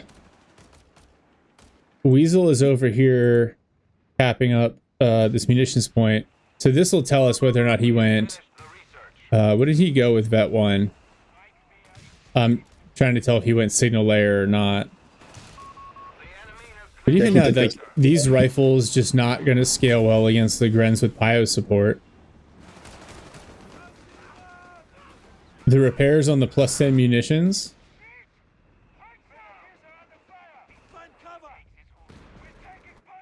Oh, it's on that +10 fuel. Yeah. It's all in the back, but that's the only safe place to put it. Oh, now I feel like Orange Pest is going to build a Brumbear. I just have a feeling that there's a Pioneer. Lord knows he can. But He doesn't. He's not even building Jaegers. Yeah, and so this is one of those things that we talked about in the game 1v1 a couple games ago, where like Pax is like, oh, I'm making progress, maybe I'm doing okay, and like, no, you're not. You're very, very far behind. Yeah, I think this is Orange wants to turn this into an exhibition match where he gets the KT. Yep. I mean, if you think about it, like, how often is he really in a game long enough to get the King Tiger? I kind of get it. Yeah, that's what's going on. Yeah, he only needs 5 more CPs. Yeah, I think that explains the replay length. He's just gonna sort of. He does need a couple of Jaegers maybe just to hold Pax off a little bit. He has his tier 4 up. Pax has teched grenades, so the 221's got to be at least a little careful. And actually, it has lost a lot of its It's a infantry firepower. Yeah, it is going to be a Brumbear. The Weasel's Vet 1 is the signal cables. So every time it captures a point, oh, they updated the icon for the commandos. Oh yeah, that looks a bit better. It does, and it doesn't. It's not the right kind of knife. I think they should have gone with like the Fairburn Sykes dagger as the logo to match the stuff in the commandos, but that's fine. Oh no, the Weasel. But fortunately, the 221 can't chase through the rowboat, so the Weasel's going to get away. Brumbear's here though, and this is bad. This is real bad. Engineers dueling with Pioneers. Oh, 2 models get wiped very quickly. So, I mean, Pax could go with the GMC here because he went MSC into tier 3. Mm-hmm. Which would be an answer. Yeah, if these commandos aren't careful though, the first shot from this Brumbear will knock him out. Orange Pest just losing all his infantry. Oh, is he lagging out? I don't know. This looks like a lag out. Like his grenade is just standing there, and his 221 just died. 222, yeah. He lost Pioneers. He did kill an engineer squad, but he lost the Pioneer. That's weird. Oh, this this Greyhound is about to have a tough time. Oof. Oh, okay. Yeah. Yeah, that's bad. To the bombs.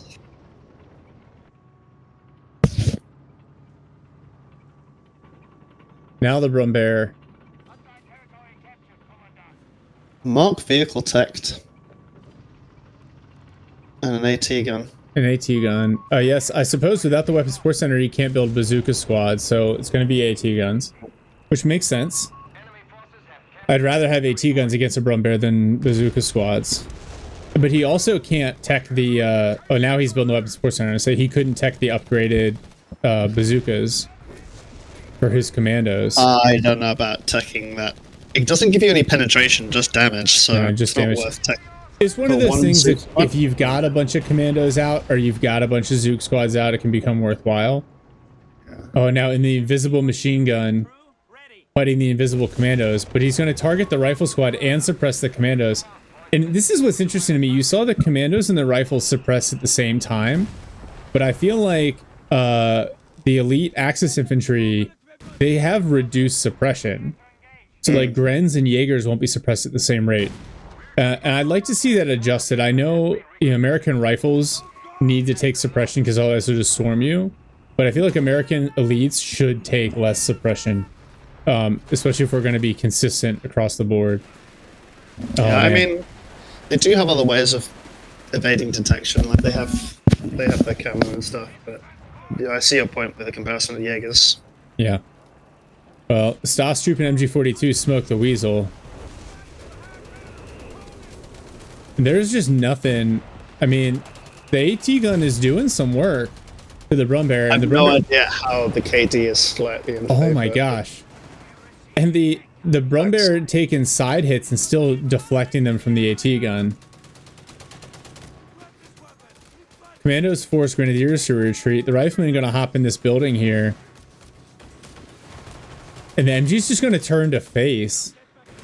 I hope it So will. this is where reading KD becomes important. Like you could look at these headline numbers and go, "Oh, Pax is doing okay," Yeah, but those three vehicle kills, like each vehicle kill, yeah, is far more impactful than even like 10 models because the Weasel is like 10. It's a wipe as opposed to just a model drop.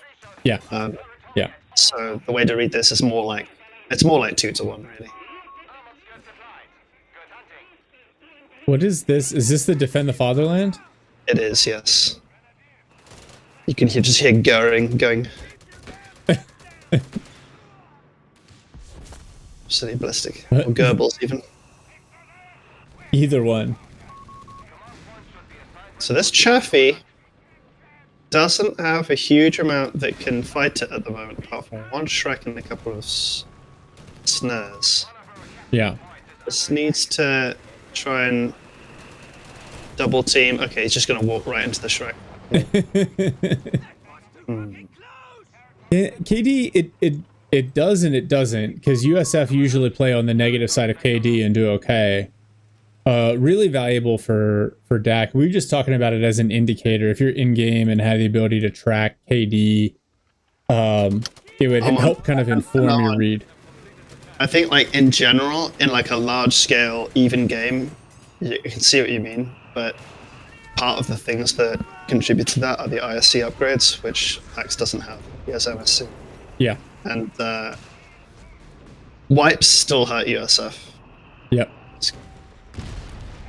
Oh man, this barracks about to get knocked out. Jaeger's shooting at it. Brumbear shooting at it. The AT gun, for whatever reason, there you go. Now it's using attack ground to shoot the Brumbear. I feel like this. I mean, I'm sure I'm going to have a couple of top players that get really annoyed at me for saying this, but I feel like this is the lowest power level that USF has had comparatively in the game. I think. Like, because they just don't have any like blatantly OP battle groups at the moment. Everything's been toned down. Armored is probably still better than the rest, but not to the point where it's really causing balance headaches, I think. Yeah, and Armored can still struggle. In fact, like without this battle group, without the heavy weapons battle group, USF really struggles in the late game because they don't have anything that can really scale. Like, yeah, there's the Defend the Fatherland again.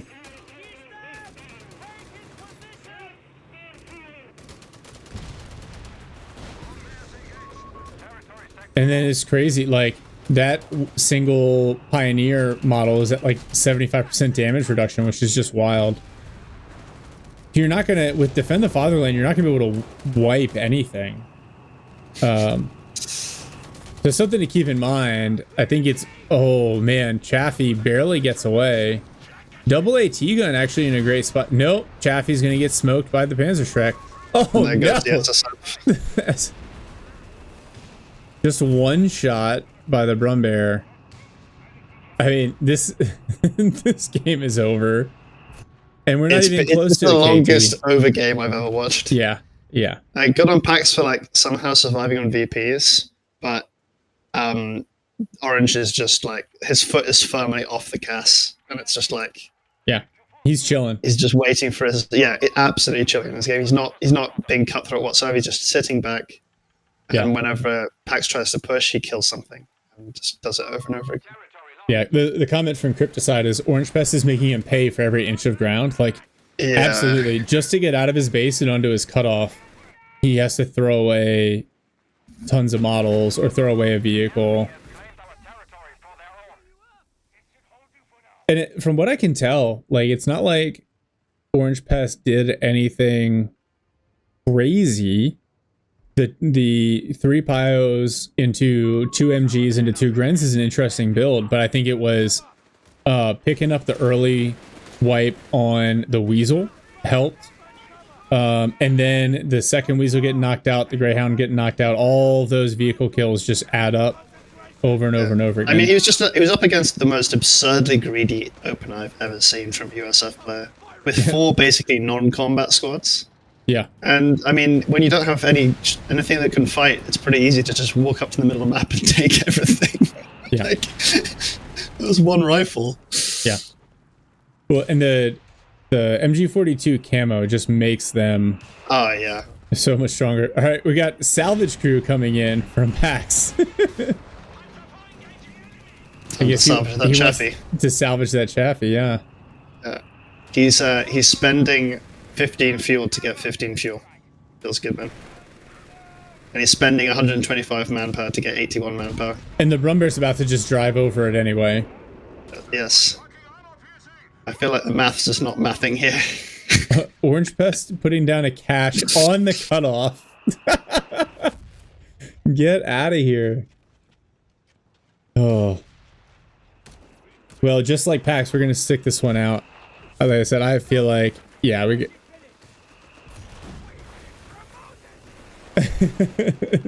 Cash on the point. Yeah, that's just BM at this point. It's I guess over. Orange knows that PAX won't surrender, and so this is the way that he'll. Well, there we go. Until it's absolutely hopeless. Yeah. Wow. Well, that was a game. That was a game. You are correct. The least competitive 20-minute game I've ever seen in my life. Oh my goodness. I apologize. Oh boy. That was funny. Not what I was expecting to see.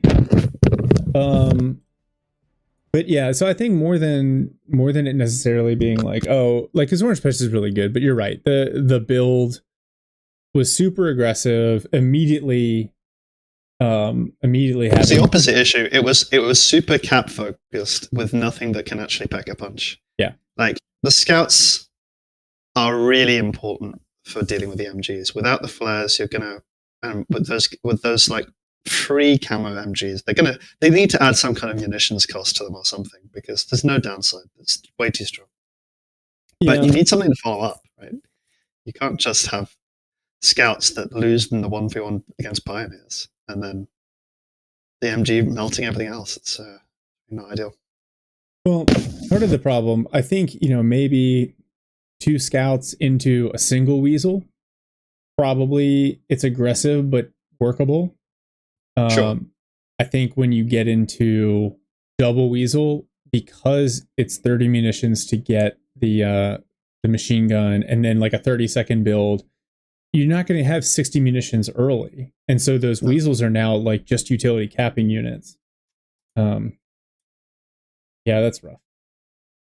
Let me I'm really hoping for this one could be good. I think I might have one here. Yes. All right. This is the one. Who's he? Yeah, we'll do this one.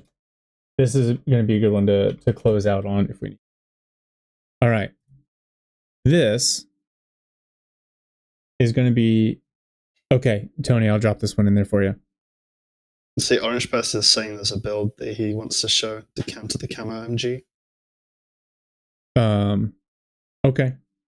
Where is he? Is that on Twitch? Yeah. Okay. Yeah. Alpinwell says that wasn't a game, that was a funeral. Yeah, it went sideways pretty quick. All right. So the one that I have now is Elpern and Ray, and they're both using the new Battlegroups. So that one should be absolute shit. Or it'll be another, maybe not. Orange Pest, if you have another replay, we'll do that after this. Just send it to me. All right, I'm gonna go restock on beverage while you get that loaded up, and then I'll be right back.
How short are we talking, Orange Pest? Is it like just a couple of minutes? Are we talking, Orange Pest? Is it like just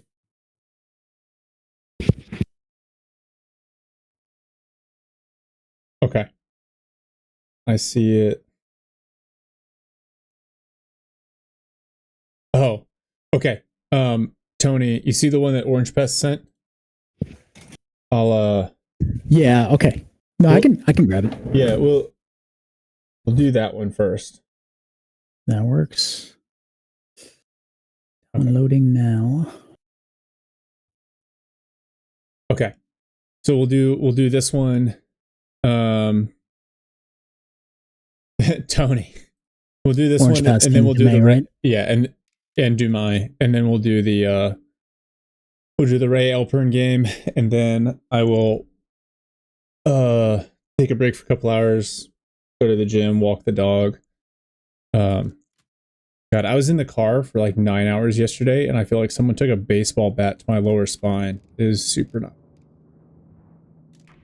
Because we're old, man. It's bad, man. It's real bad.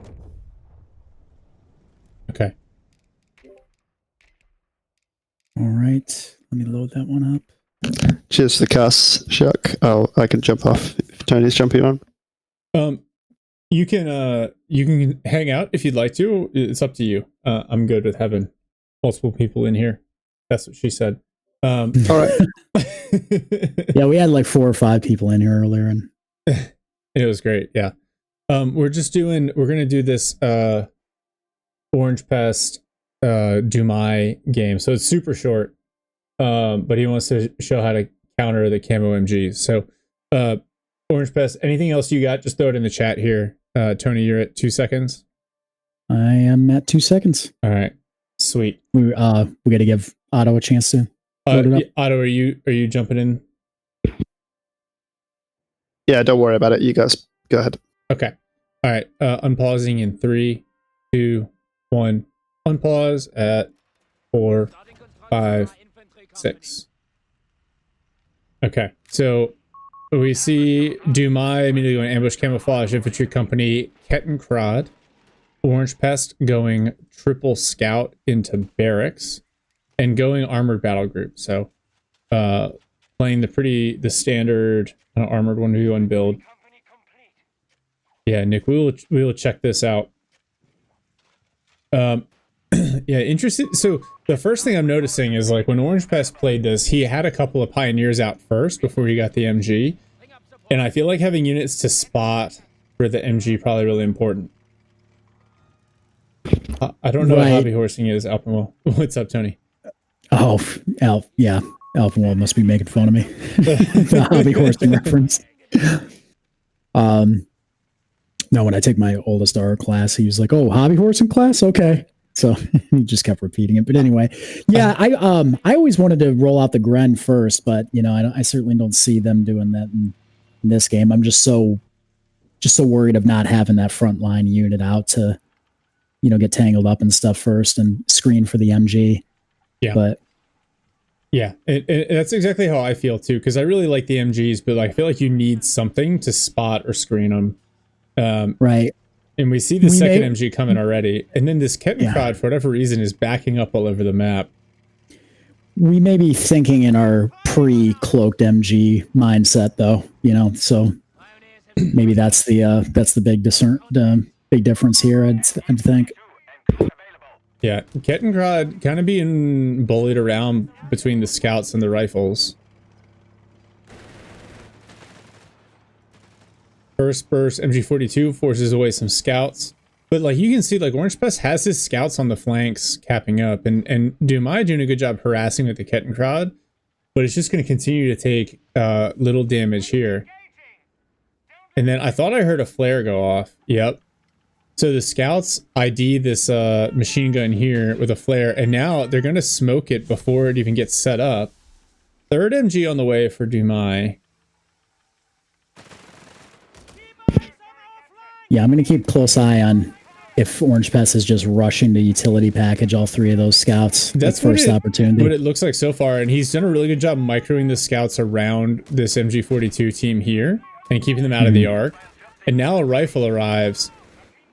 The base machine gun starts to cover, but so that one MG forced off by scouts with rifle support, and then you see another scout and rifle combo on the opposite side, and now a Jeep coming. I like pairing the scouts with the rifles, right? It gives you the visibility, gives you the detection, and then the ability to... Oh, and he actually had the scouts unlock their camouflage. Now, it prevents them from capping, but they're basically hiding here, and the MG is now forced in the opposite direction. Ah. Yeah, I see that. Not going to derail you here, Shock, but it's definitely Dumay. Dumay? I'm sorry. Yeah, don't worry. I am not French or Canadian, so... No. Oui. Dumay, thank you. I strongly believe that people should be able to name themselves. All right, so Orange Pest, he's got the Jeep out, and he's gone for Vet 1 from the Armored Battle Group. The Jeep's actually taking a fair amount of damage from the base MG, but it is going to blink away at this MG42 here. Rifle able to sit on the cutoff for a while.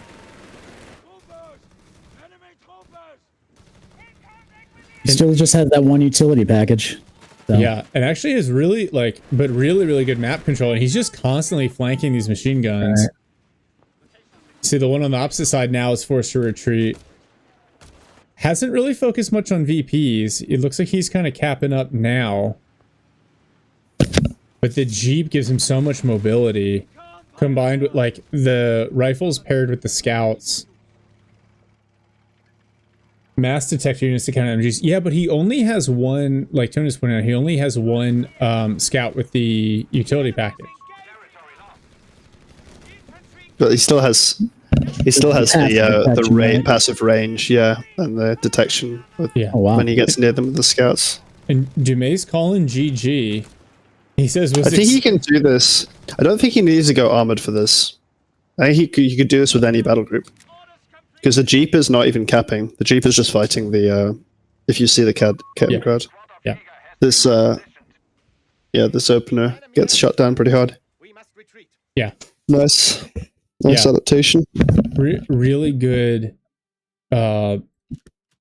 really good micro kind of across the board, and keeping the rifles and rifles with the scouts to provide them some DPS. So now you're constantly forcing the MGs to reface and not getting the utility out of them, and then the Jeep just adds a little insult to injury there. And then you saw like the resource control was totally wild.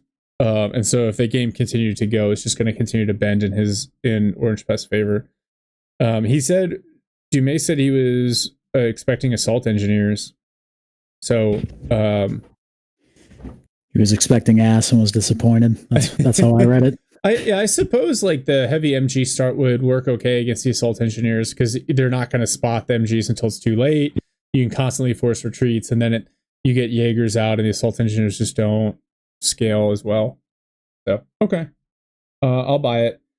Orange Pest, if you have anything else to add, ping me, let me know. But yeah, I mean that like makes sense. It requires high level micro, right? But like what doesn't these days? Yeah, Nick says I just have to play like a 1900 elo player. I got this. Yeah, pretty much. That's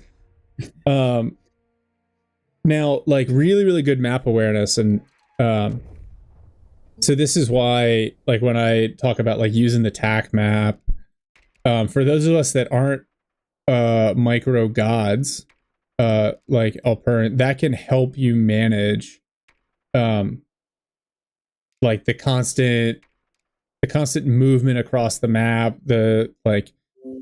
It gives you the awareness to move all of your squads around and then still dive in to move the scouts like outside of the MG's arc and stuff like that. But yeah, Orange Pest can do some really wild things in this game and make it look casual. I really need to watch him stream more so I can see what his actual control system looks like. But yeah, that's a pretty good way to force off a 1900 elo player in 5 minutes, which is not something I think I'll ever do. No big deal. All right, I'm loaded up with Ray and Elpern. Okay. Ray, I who's going will- by Shade. Are you loaded up too, Tony? Yep. I just I wanted to make sure that was the one. Yeah. We are on Diablo Pass. So this one should be interesting. All right, I'm gonna All right. unpause in 3, 2. Oh, hold up. Hold up. No, sorry. I was loading it. I thought you were asking if I just had it in the replay folder, so I'm getting it ready. Oh my gosh. Oh, ridiculous. No, I'm just kidding. Elfern versus Ray. All right. All right. What's your time? 2 seconds. Okay. Go ahead. Count down. Unpausing in 3, 2, 1. Unpause. I'm at 4, 5, 6. All right. Good. All right. Sorry So about that. northwest side of the map here in blue playing Brits is Elpern from Sweden, I believe, who is a fantastic player. And then opposite him is the #1 ranked DAC player, Ray, going by Shade here for some reason. So he's getting a Krodschützen and a Panzergrenadier out. Both players have immediately locked in the new battle groups. We're going to see Panzerjäger from Ray, and we're going to see Canadian Shock from Elpern. Armand. Ray building bags. You think he's just forgetting? He paused it. Yeah. Yeah. It's probably a reflex. Yeah. He completed one. Yeah. And then he's going around to cap. I think this map with the size, something like a Krodschützen basically required. Oh yeah. Armand if he's says, gonna be- "Oh no, I've seen this one. Uh-oh. Don't tell us what happens. I haven't seen this one yet." Leave us in suspense. Mhm. We're gonna see some slick 250 taxiing, maybe. I really hope we see an elephant and a tiger. We'll call it the zoo. Armand says it's worth watching, so good. I like watching high level play, so here we go. All right, 250 coming out. So the nice squared off DAC build here, right? Panzer Pioneer, Panzer Grenadier, Krodschützen 250. It looks like Ray is going to focus on the southwest corner for his fuel. I mean, that is the fuel that is closest to his base, so it makes sense. Meanwhile, Elpern's got sappers on that plus 16 munitions point. And he's got a couple of infantry sections, one here and one on the way. I think just based on the patch notes, what I've seen so far, Brits get a huge advantage playing heavily into the infantry, especially if you're going the Canadian battle group. So much synergy with infantry forces and the ability to heal on cap and decap, etc. So Yeah, with this, I wonder what everyone's been thinking and executing on when it comes to go all in on one side capping or go wide, because if you go all in and win one side and then you have these really aggressive cutoffs, kind of like Tunis has got that going on, right? It seems like even more exaggerated due to the size. yeah, and it looks like the answer from Ray has been to focus on one side. Right. He's got another Panzer Grenadier coming out. This map, I agree. So Armand says this map is bad for both DAC and Brits. I think this map is really bad for Brits because they don't have the super fast capping. That's kind of their biggest, low capping power. And DAC, you are encouraged to blob. So good points, right? The Brits, like the Dingo, can't cap. You've got sappers, they're good combat engineer units, but don't move all that fast. You don't really have any units with bonus capping rate. Did I just hear this is an optimal for a Pathfinder map? Yeah, that's what it sounds like. Pathfinders into heavy weapon. Oh, at least you can't do that. That would just be broken. Right. The rapid reposition, probably pretty valuable on this as well. So, and I like this cover setup where there's big heavy cover here. You're in this building, but you're limited. Oh, so Ray's gone for the flamethrower on his Pioneers. And now I like this. So he secured his plus 10 fuel, and now he's got his Krodschützen working the opposite side of the map. And he's going to continue to just try to hold this down with the 250 and the Panzer Grenadiers. And now he's going for a little bit of cutoff light. Wow, hits a mine early. Nice placement from Elpern on his own cutoff to protect it. Third infantry section out now for Elpern. Crypticide says, yeah, I was wondering that. Which way to push on this? The cutoffs can be brutal. Yeah, this would be something that, like, I'll hit up Orange Pest or someone like Ares and kind of ask A them. workshop episode. What's that? Like A workshop episode or video. Yeah. On map breakdown type thing. Yeah. Just to figure out, like, what's the best way to deal with this. Oh, okay. So now we've got the Granatbuchse in 250. But it's funny because I feel like they're not using their flamethrower. They're using a grenade launcher. Better against units in... Well, it's not even better against units in cover. Interesting choice here from Ray to go that way. And then he's gone. Mechanized company. Oh no, Yeah, these Panzer Grenadiers. Elpern's caught him out. Oh my gosh, they just get smoked.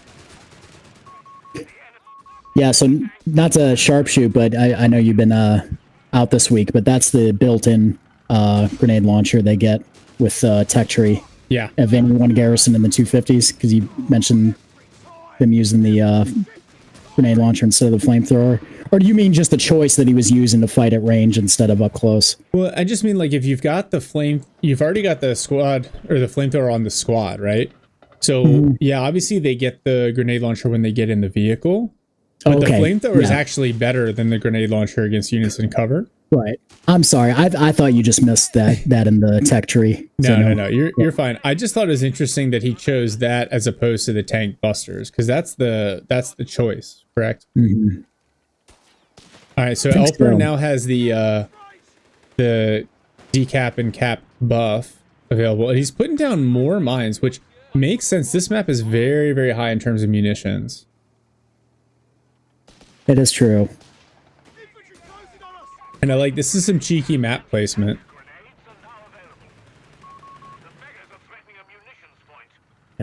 We got upgraded grenades for Elpern, and now healing at base. So he's at least not going to be he's not going to be reliant on that assault healing to keep his units topped up. Probably a good choice in general. All right, now the assault grenadier half-track deployment shows up, and they also get the grenade launcher.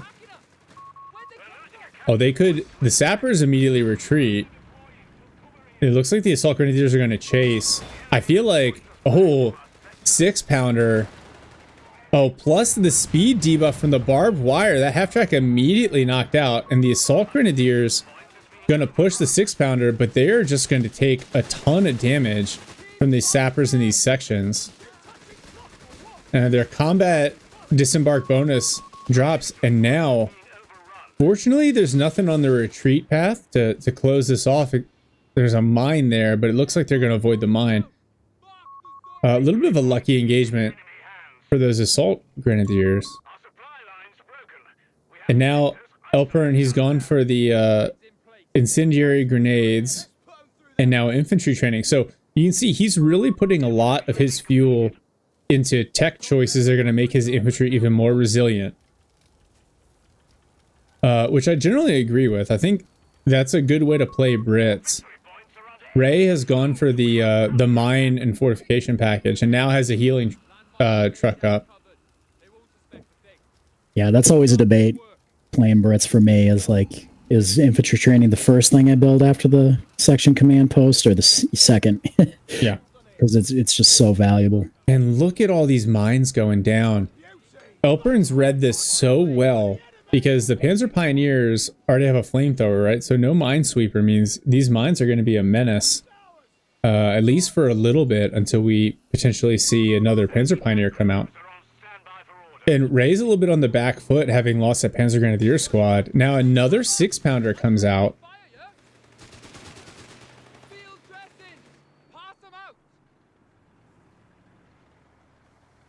All right, so I wonder what he's prepping for with all that AT when hasn't seen anything more than an ultralight. He does have them spread out a little bit, so I wonder if he's just using that to manage the threat from the 250s. No combat half tracks yet, but vehicle survival package. Good DAC players with the and now veteran squad leaders. I just saw the health tick away on the Panzer Grenadiers. Mm-hmm. Combat half tracks also give a lot of power to the 250 that you have to manage. Oh, nice flank with the assault grenadiers. Panzer Grenadiers take a ton of damage though. The infantry section focusing on the assault grenadiers. Oh, little incendiary grenade there. And a rifle grenade, which also leaves a little pool of fire.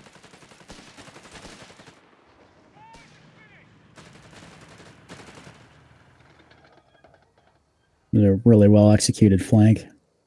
Yeah, but I mean, Elpern's got so much more combat power though. Look at this. He's got the 3 sections. Right. 2 more sections coming in. He can really contest his fuel. It's worth noting though that Ray has owned Elpern's +10 fuel. And now we see Canadian shock troops on the battlefield. Wow, this map, it really is gigantic. Combat disembark bonus for the assault grenadiers. They close. Man, there's just too much DPS here. They're going to have to get away. Yeah, assault grenadiers bounce. It's obviously assault grens getting up close. Of course, they're going to do their max damage. You know, that part's obvious, but they have a slapback factor from the Tommies now doing more up close that they didn't have to worry about before. Yeah, the shock troops eat a bunch of, looks like a bunch of mines, some S mines, and drop a couple of models. That's actually big. The models for the shock troops are pretty expensive. What was guy saying? They're like 38 to reinforce, 36, 38? Yeah. One thing that's interesting that I noticed is that if you retreat your infantry, even if they had the like healing buff from being involved in the point decapture, if you retreat them, they lose the ability to heal. Right? So that that healing action goes away. I think that's important to remember. Right. Because as soon as you retreat, now you're at risk of getting wiped. The flame grenade seems undodgeable. Yeah, I think the way you throw and use the flame grenade is probably going to be a little different than the way you use a regular grenade, because it's going to leave that flame on the backside. So it might actually be worth throwing it directly into the cover, or where on the cover, even knowing the unit might try to dodge. Now even if they dodge it, they can't get back into cover, so they're going to take that additional DPS.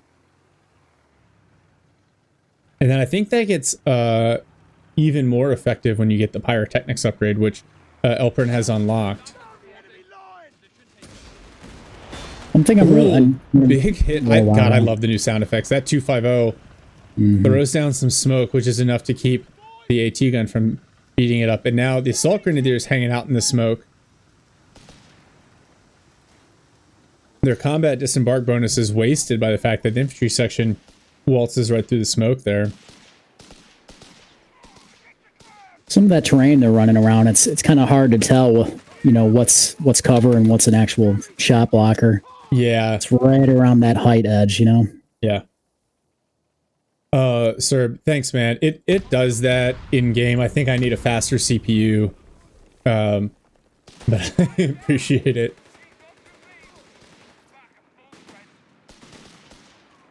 One of the many things noticing with these higher level 1v1s we've watched, or highest level, I should say, is even though they can't build and cap at the same time, you can see them making the decision. They have the patience and restraint to still build first and defer that capping, you know, because at least they can loiter or hang around as something else is approaching and not take double damage and finish the cap. But whereas, you know, doing it backwards, if you get greedy for capping, you know, you may not get that build off. That's a really good point. I know I didn't probably articulate that super well, but I know what you meant. All right.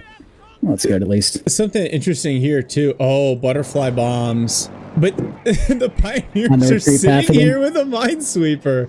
Look at that.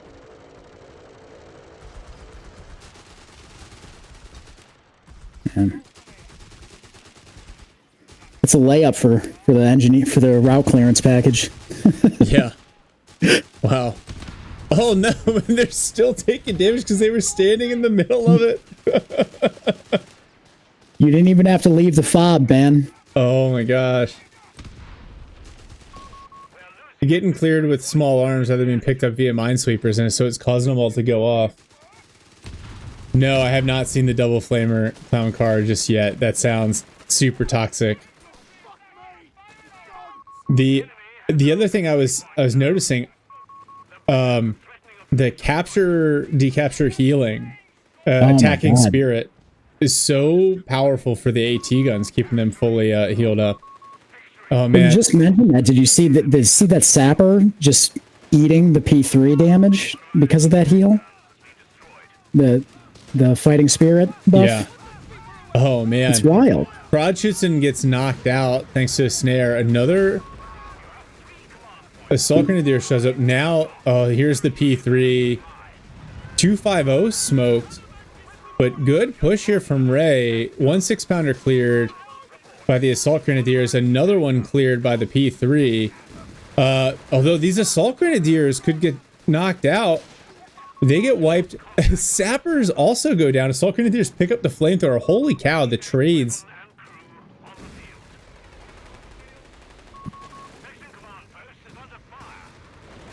And the P3, wow, Ray definitely in the driver's seat here. And Elpern pushing his way back out, but he doesn't have any serious AT at the moment. He's another 6-pounder coming up. The Peots pop on his shock troops, but the assault grenadiers focus fire on him. Finally, the assault grenadiers force a retreat, but they may go down as well to the infantry section. One big final shot, they're knocked out. So Ray overplays his hand and loses the P3 as well. Wow, nice attack round through the smoke. Holy cow. Brutal. I don't even know. Where are we at? Ray is in a good spot from a VP perspective. KD is dead even, minus 4 vehicle kills, which Prod shoots into 250s. The P3. P3 is huge. Another P3 about to hit the field. It certainly looks to me like Elpern is going to go for the crocodile, which should be actually a decent counter to the Panzer III. And then the mines Elpern's been putting down are great. I see some stuff about some like bugged action with the US half tracks. I hope they fix that relatively soon, because those half tracks could be cancerous enough when they function properly. This section with the flamethrower is nice. Oh no. Ray's MG34 gets annihilated by another section in shock troops. Oh no. The Panzer Grenadier squad. All sniped on retreat. That's that infantry training for you. Right. Man, so many squads wiped on retreat for Ray. His infantry force is absolutely decimated. He's got a Pack 38 out. I don't see how Ray comes back from this. Yeah, I'm kind of at that spot now. He has a bunch of, well, he's got vehicle survival and veteran squadrons. Those are the only upgrades. His P3 can trade out fairly well if he avoids losing it. Once again, shock troops they get their fighting spirit and they're just shrugging off the damage from the P3. Yeah. The in combat healing is a little bit goofy. Yeah, I think that should be that's probably going to be a reasonable target for patching. And now the crocodile hits the field, and Ray's got a P3. With only the smoke upgrade and a Pack 38. Fortunately, Ray has built himself a pretty decent cushion of victory points. And he's got all of the tech done that he needs. So now he just needs to hold on to this plus 10 fuel over here.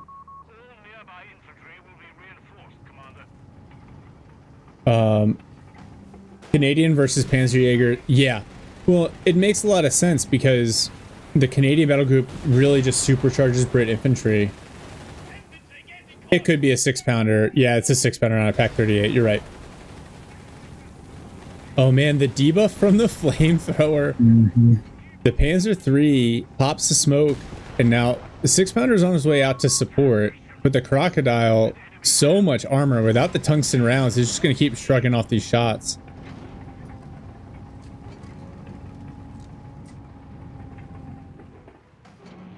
Now the camera doesn't work. Okay. Well, I will at least it's not laggy now.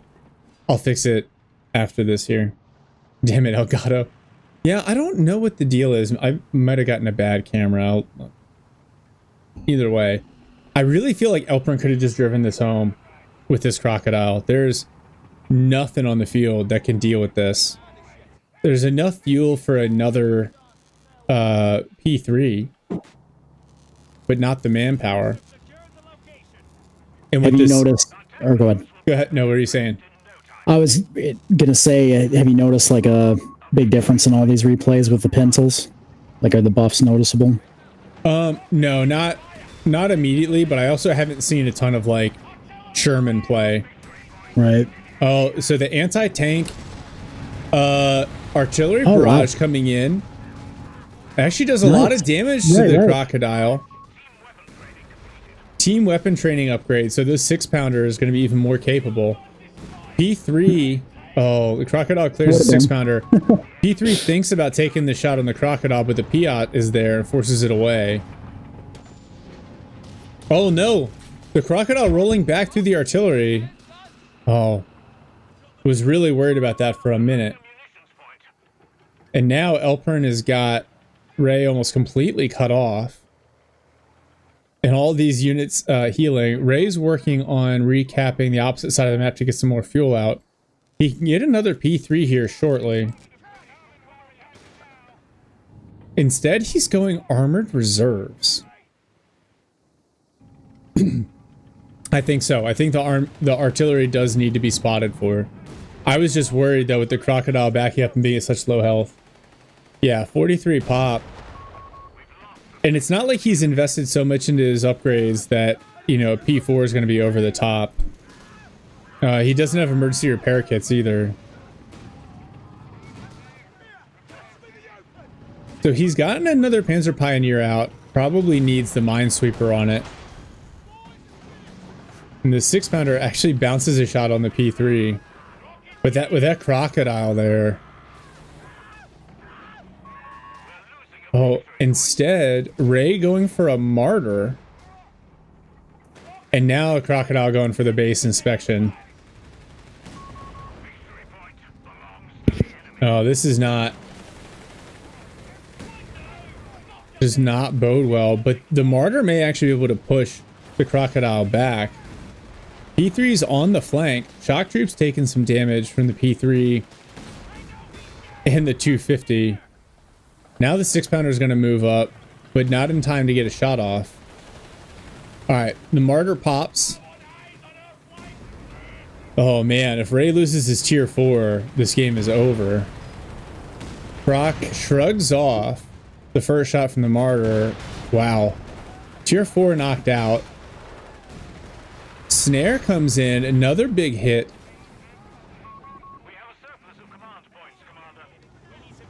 Yeah, Ray teched the armored reserves too, and I wonder if that's something he forgot to uncheck when the croc was in the base and save the fuel for other stuff, or if he's got some other Hail Mary planned. With his tier 4 knocked out, that armored reserves might actually help him, because if he can go like heavy martyrs into a P4 or a Tiger, he doesn't need tier 4 for it. He can just call it in. I guess that's true. I'm mixing that up with was it the tier 1 building will eliminate your call-ins, right? Oh yeah. I think so. I was thinking it was the same effect, but it's not. Oh man, double 6-pounder immediately onto the P3.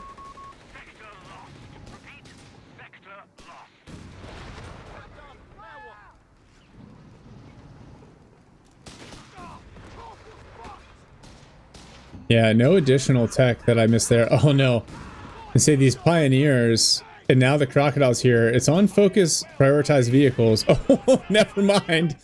Oh, another Ray infantry squad knocked out. We see a recon tractor coming. In the P4 trait, I don't think the P4 is not going to be better than the Martyr. The Martyr's much better at penetrating than the Panzer IV would be. especially without the tungsten rounds. Oh man, big hits. And now Elper just closing this one in. Yeah, this Brit battle group is very, very strong. Oh, this infantry section. Oh wow, that rifle grenade. No, I don't see how Ray gets out of this one, even with the Recce tractor to deal with the AT guns. He's been able to hold on to his +10 fuel, but he's on a triple cap now, so this does not bode well.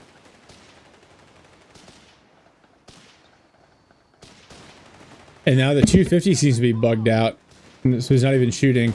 Here's the crocodile. It's found the recon tractor. Martyr's going to be on the flank. Another martyr queued up. Recon tractor knocked out. Wow, the Churchill bounces a P3 on the rear armor. And then again on the front. Six Pounders can't get a follow-up onto the martyr. I don't see any way out for Ray at this point. And you know he's going to hang in there. But triple cap down to 5 minutes. He couldn't convert the early game. Lost a ton of squads. Yeah, I think tank busters might have helped. And then yeah, a lot of the early game losses. I think he lost like 3 squads of Panzer Grenadiers, 2 squads of Assault Grenadiers, a squad of Panzer Pios. And then now, ironically, like even though he's the Panzerjäger battle group, he doesn't have the AT to deal with this. And infantry AT might be good because those 6-pounders don't really threaten your tank busters. Oh, and now Elpern building bunkers over here. Oh, the Martyrs and the P3 knock it out. Crocodile's in the base now. Martyr's going to challenge it, but actually the Martyrs may still struggle. Oh, there we go. There's a penetration on the Crocodile.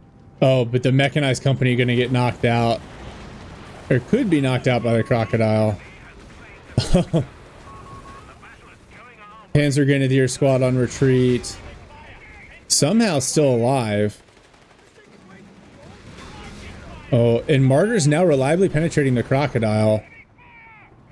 Crocodile forced to back up, but he has support from the AT guns, so the Martyr's not going to be able to close that one out. P3 finds the Crusader. It might even win this one. There's nothing there to help it, but... Do you know if the cruise shock tactics, does that only affect anti-tank guns and anti-tank infantry? I don't know, but I know that you have to actually activate it, and that's part of the issue. Oh, yeah. P3 finally closes out the Crusader there. But yeah, on the triple cap, Ray's got less than 3 minutes, and with a Crocodile and 2 6-pounders just sitting on his doorstep. This is rough. Yeah, that'd be interesting if it does work on the Martyrs, if that would have made a difference. Yeah, and tungsten rounds would have helped. Now Crocodile back in for the base inspection. Is this going to be an annihilation victory? The flamethrower is doing a bunch of extra damage to these base buildings. But now the Martyr reliably penetrating.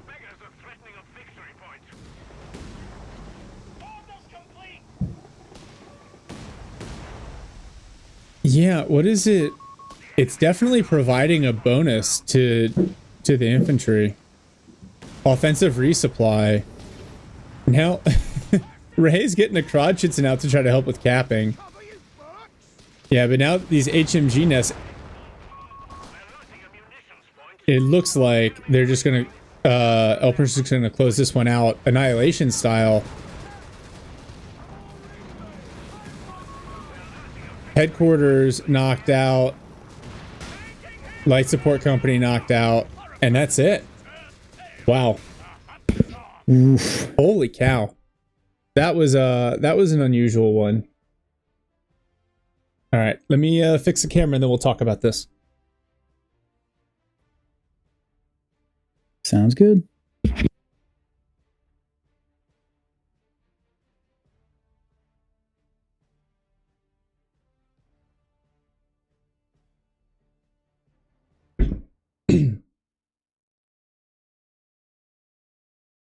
Yeah. So the first thing I think this battle group for the Brits makes their infantry that are already strong and got some significant buffs in the patch so much stronger.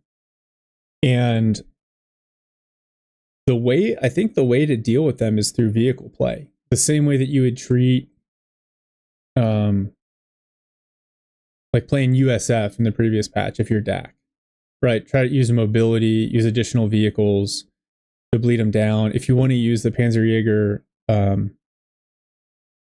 battle group, the mines, especially the S mines, right? Stuff that'll actually like drop models, because every time they get onto a point, they're going to start healing.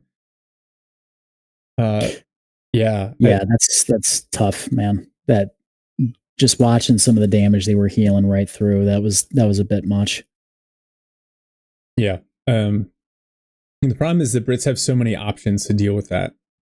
Like if you play heavy into 8 rods, they get a Humber, they get a Stuart, right. They get Boys AT rifles, they get the Piats on the shock troops.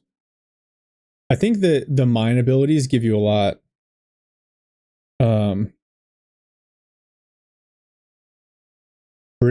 I thought so. Brit sections, I think is they scale well, but the other piece of it is that the Brits have other options. Every battle group has an elite infantry option, and then they get foot guards at the end of the game too. The only thing that Brits really struggle with, they struggle more in team games, but is like the super heavy tanks, right? Like Tigers, KTs, Elephants. They don't.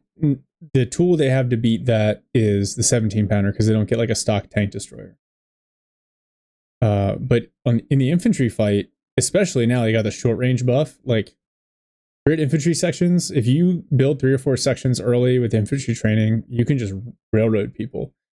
Especially with this battle group, because you just heal as you're advancing. It's wild. Yeah, I wonder if it's a thing where. Let me check for you, Crypticide. No, go ahead. I'm listening. He just asked a question. Yeah. Oh no, it's fine. I wonder if it's a thing where you got to be patient and maybe buy some upgrades in advance, like when you're dumping your manpower in, and just struggle to hold on to control for the map and wait until those Tommy sections commit to like anti-infantry packages to get the boys threat out of the way, maybe, and then. I don't know, going on it's already been strong, but the flame pans are, so different battle group already. But I wonder if that, people are going to start falling back on that as like a, safe standby battle group, at least versus Brits. Yeah. Sorry, I got distracted. Your Crypticide, you're exactly right. When the Churchill goes below 75% health, attacking spirit and offensive resupply buffs are granted to nearby infantry. That's nuts. That's nuts. They get healing and munition ability recharge just for a Churchill taking damage. Holy cow. Yeah. Does it make rifle grenades free? That was what I was supposed to be checking, that I failed to check because I got distracted by the Churchill.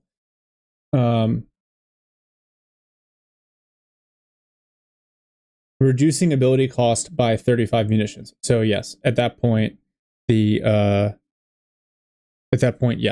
the rifle grenades would essentially be free, which is also kind of nuts. Yes, the 70 pounder does get wrecked by all those things. Yeah, no, so that's the issue for the allies, is like, especially in team games, if games go late, like what are your options, right? Because you don't have any heavy AT doesn't need to be towed, is therefore like will really struggle to deal with artillery, and somehow the allies don't have crazy amounts of artillery, despite the lore, so to speak. Now the Brit recce sections are even better in this patch because the artillery responsiveness has been buffed like crazy. That's also really powerful. I've seen good US anti-tank gun play with the new heavy AT gun can be good. It does take, although it looks like in this patch, pack up is quicker. If you just got to keep the truck by the weapon, but it is a little bit of a pain. And then the 17 pounder did get a massive penetration buff, so that's your answer as Brits. Foot guards against a KT, which does so much damage. Foot guards are risky. 6 pounders aren't going to reliably penetrate. Grants aren't going to reliably penetrate. So it's either Archer or 17 pounder. Yes, Dingo Vet 1, really good because they upgraded artillery. Yeah. No, I think the Brit battle group in particular is pretty strong. Brits were already a really well-rounded faction, and now they get a lot of benefits to the things that already made them good.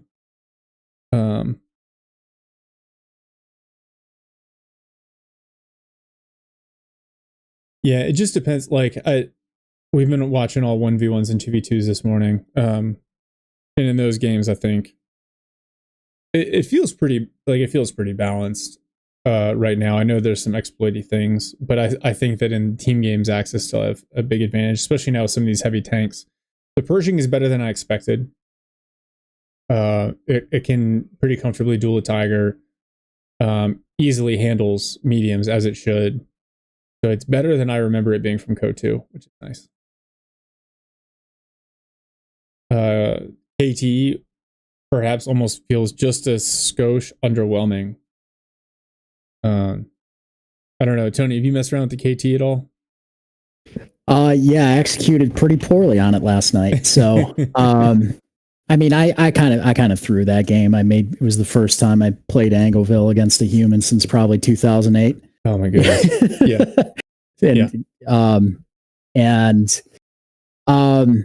But yeah, I started turning the game around, and I wanted to see that damn thing come out so bad that instead of just, building more T4 stuff, I saved up those resources and brought it out, and it was cool. And its main gun's definitely very powerful, from AT and anti-infantry. But now but it does feel underwhelming because of the speed. What actually took it out was it got, as I was backing it out in like a last desperate attempt, the damn Black Dragon artillery. It's just so slow. It's hard to dodge those off maps. Yeah. And that particular barrage, as it should be, is, based on the caliber, is really vicious against even the heaviest tank. Yeah. So, and yeah, especially because it's, with the Pershing's so damn fast for a heavy. Mm-hmm. And between that and the M18s, it was, I certainly could have played it better. Don't get me wrong, but it was not a terror, as the battle group suggests. Yeah. I think we might have been on stream when I said it earlier this morning.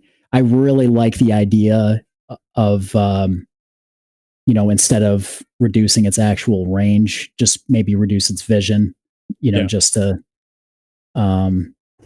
but so if it has good support and stuff spotting from this, because there's absolutely no reason that it shouldn't be at least equal to, if not slightly greater than the Tiger 1.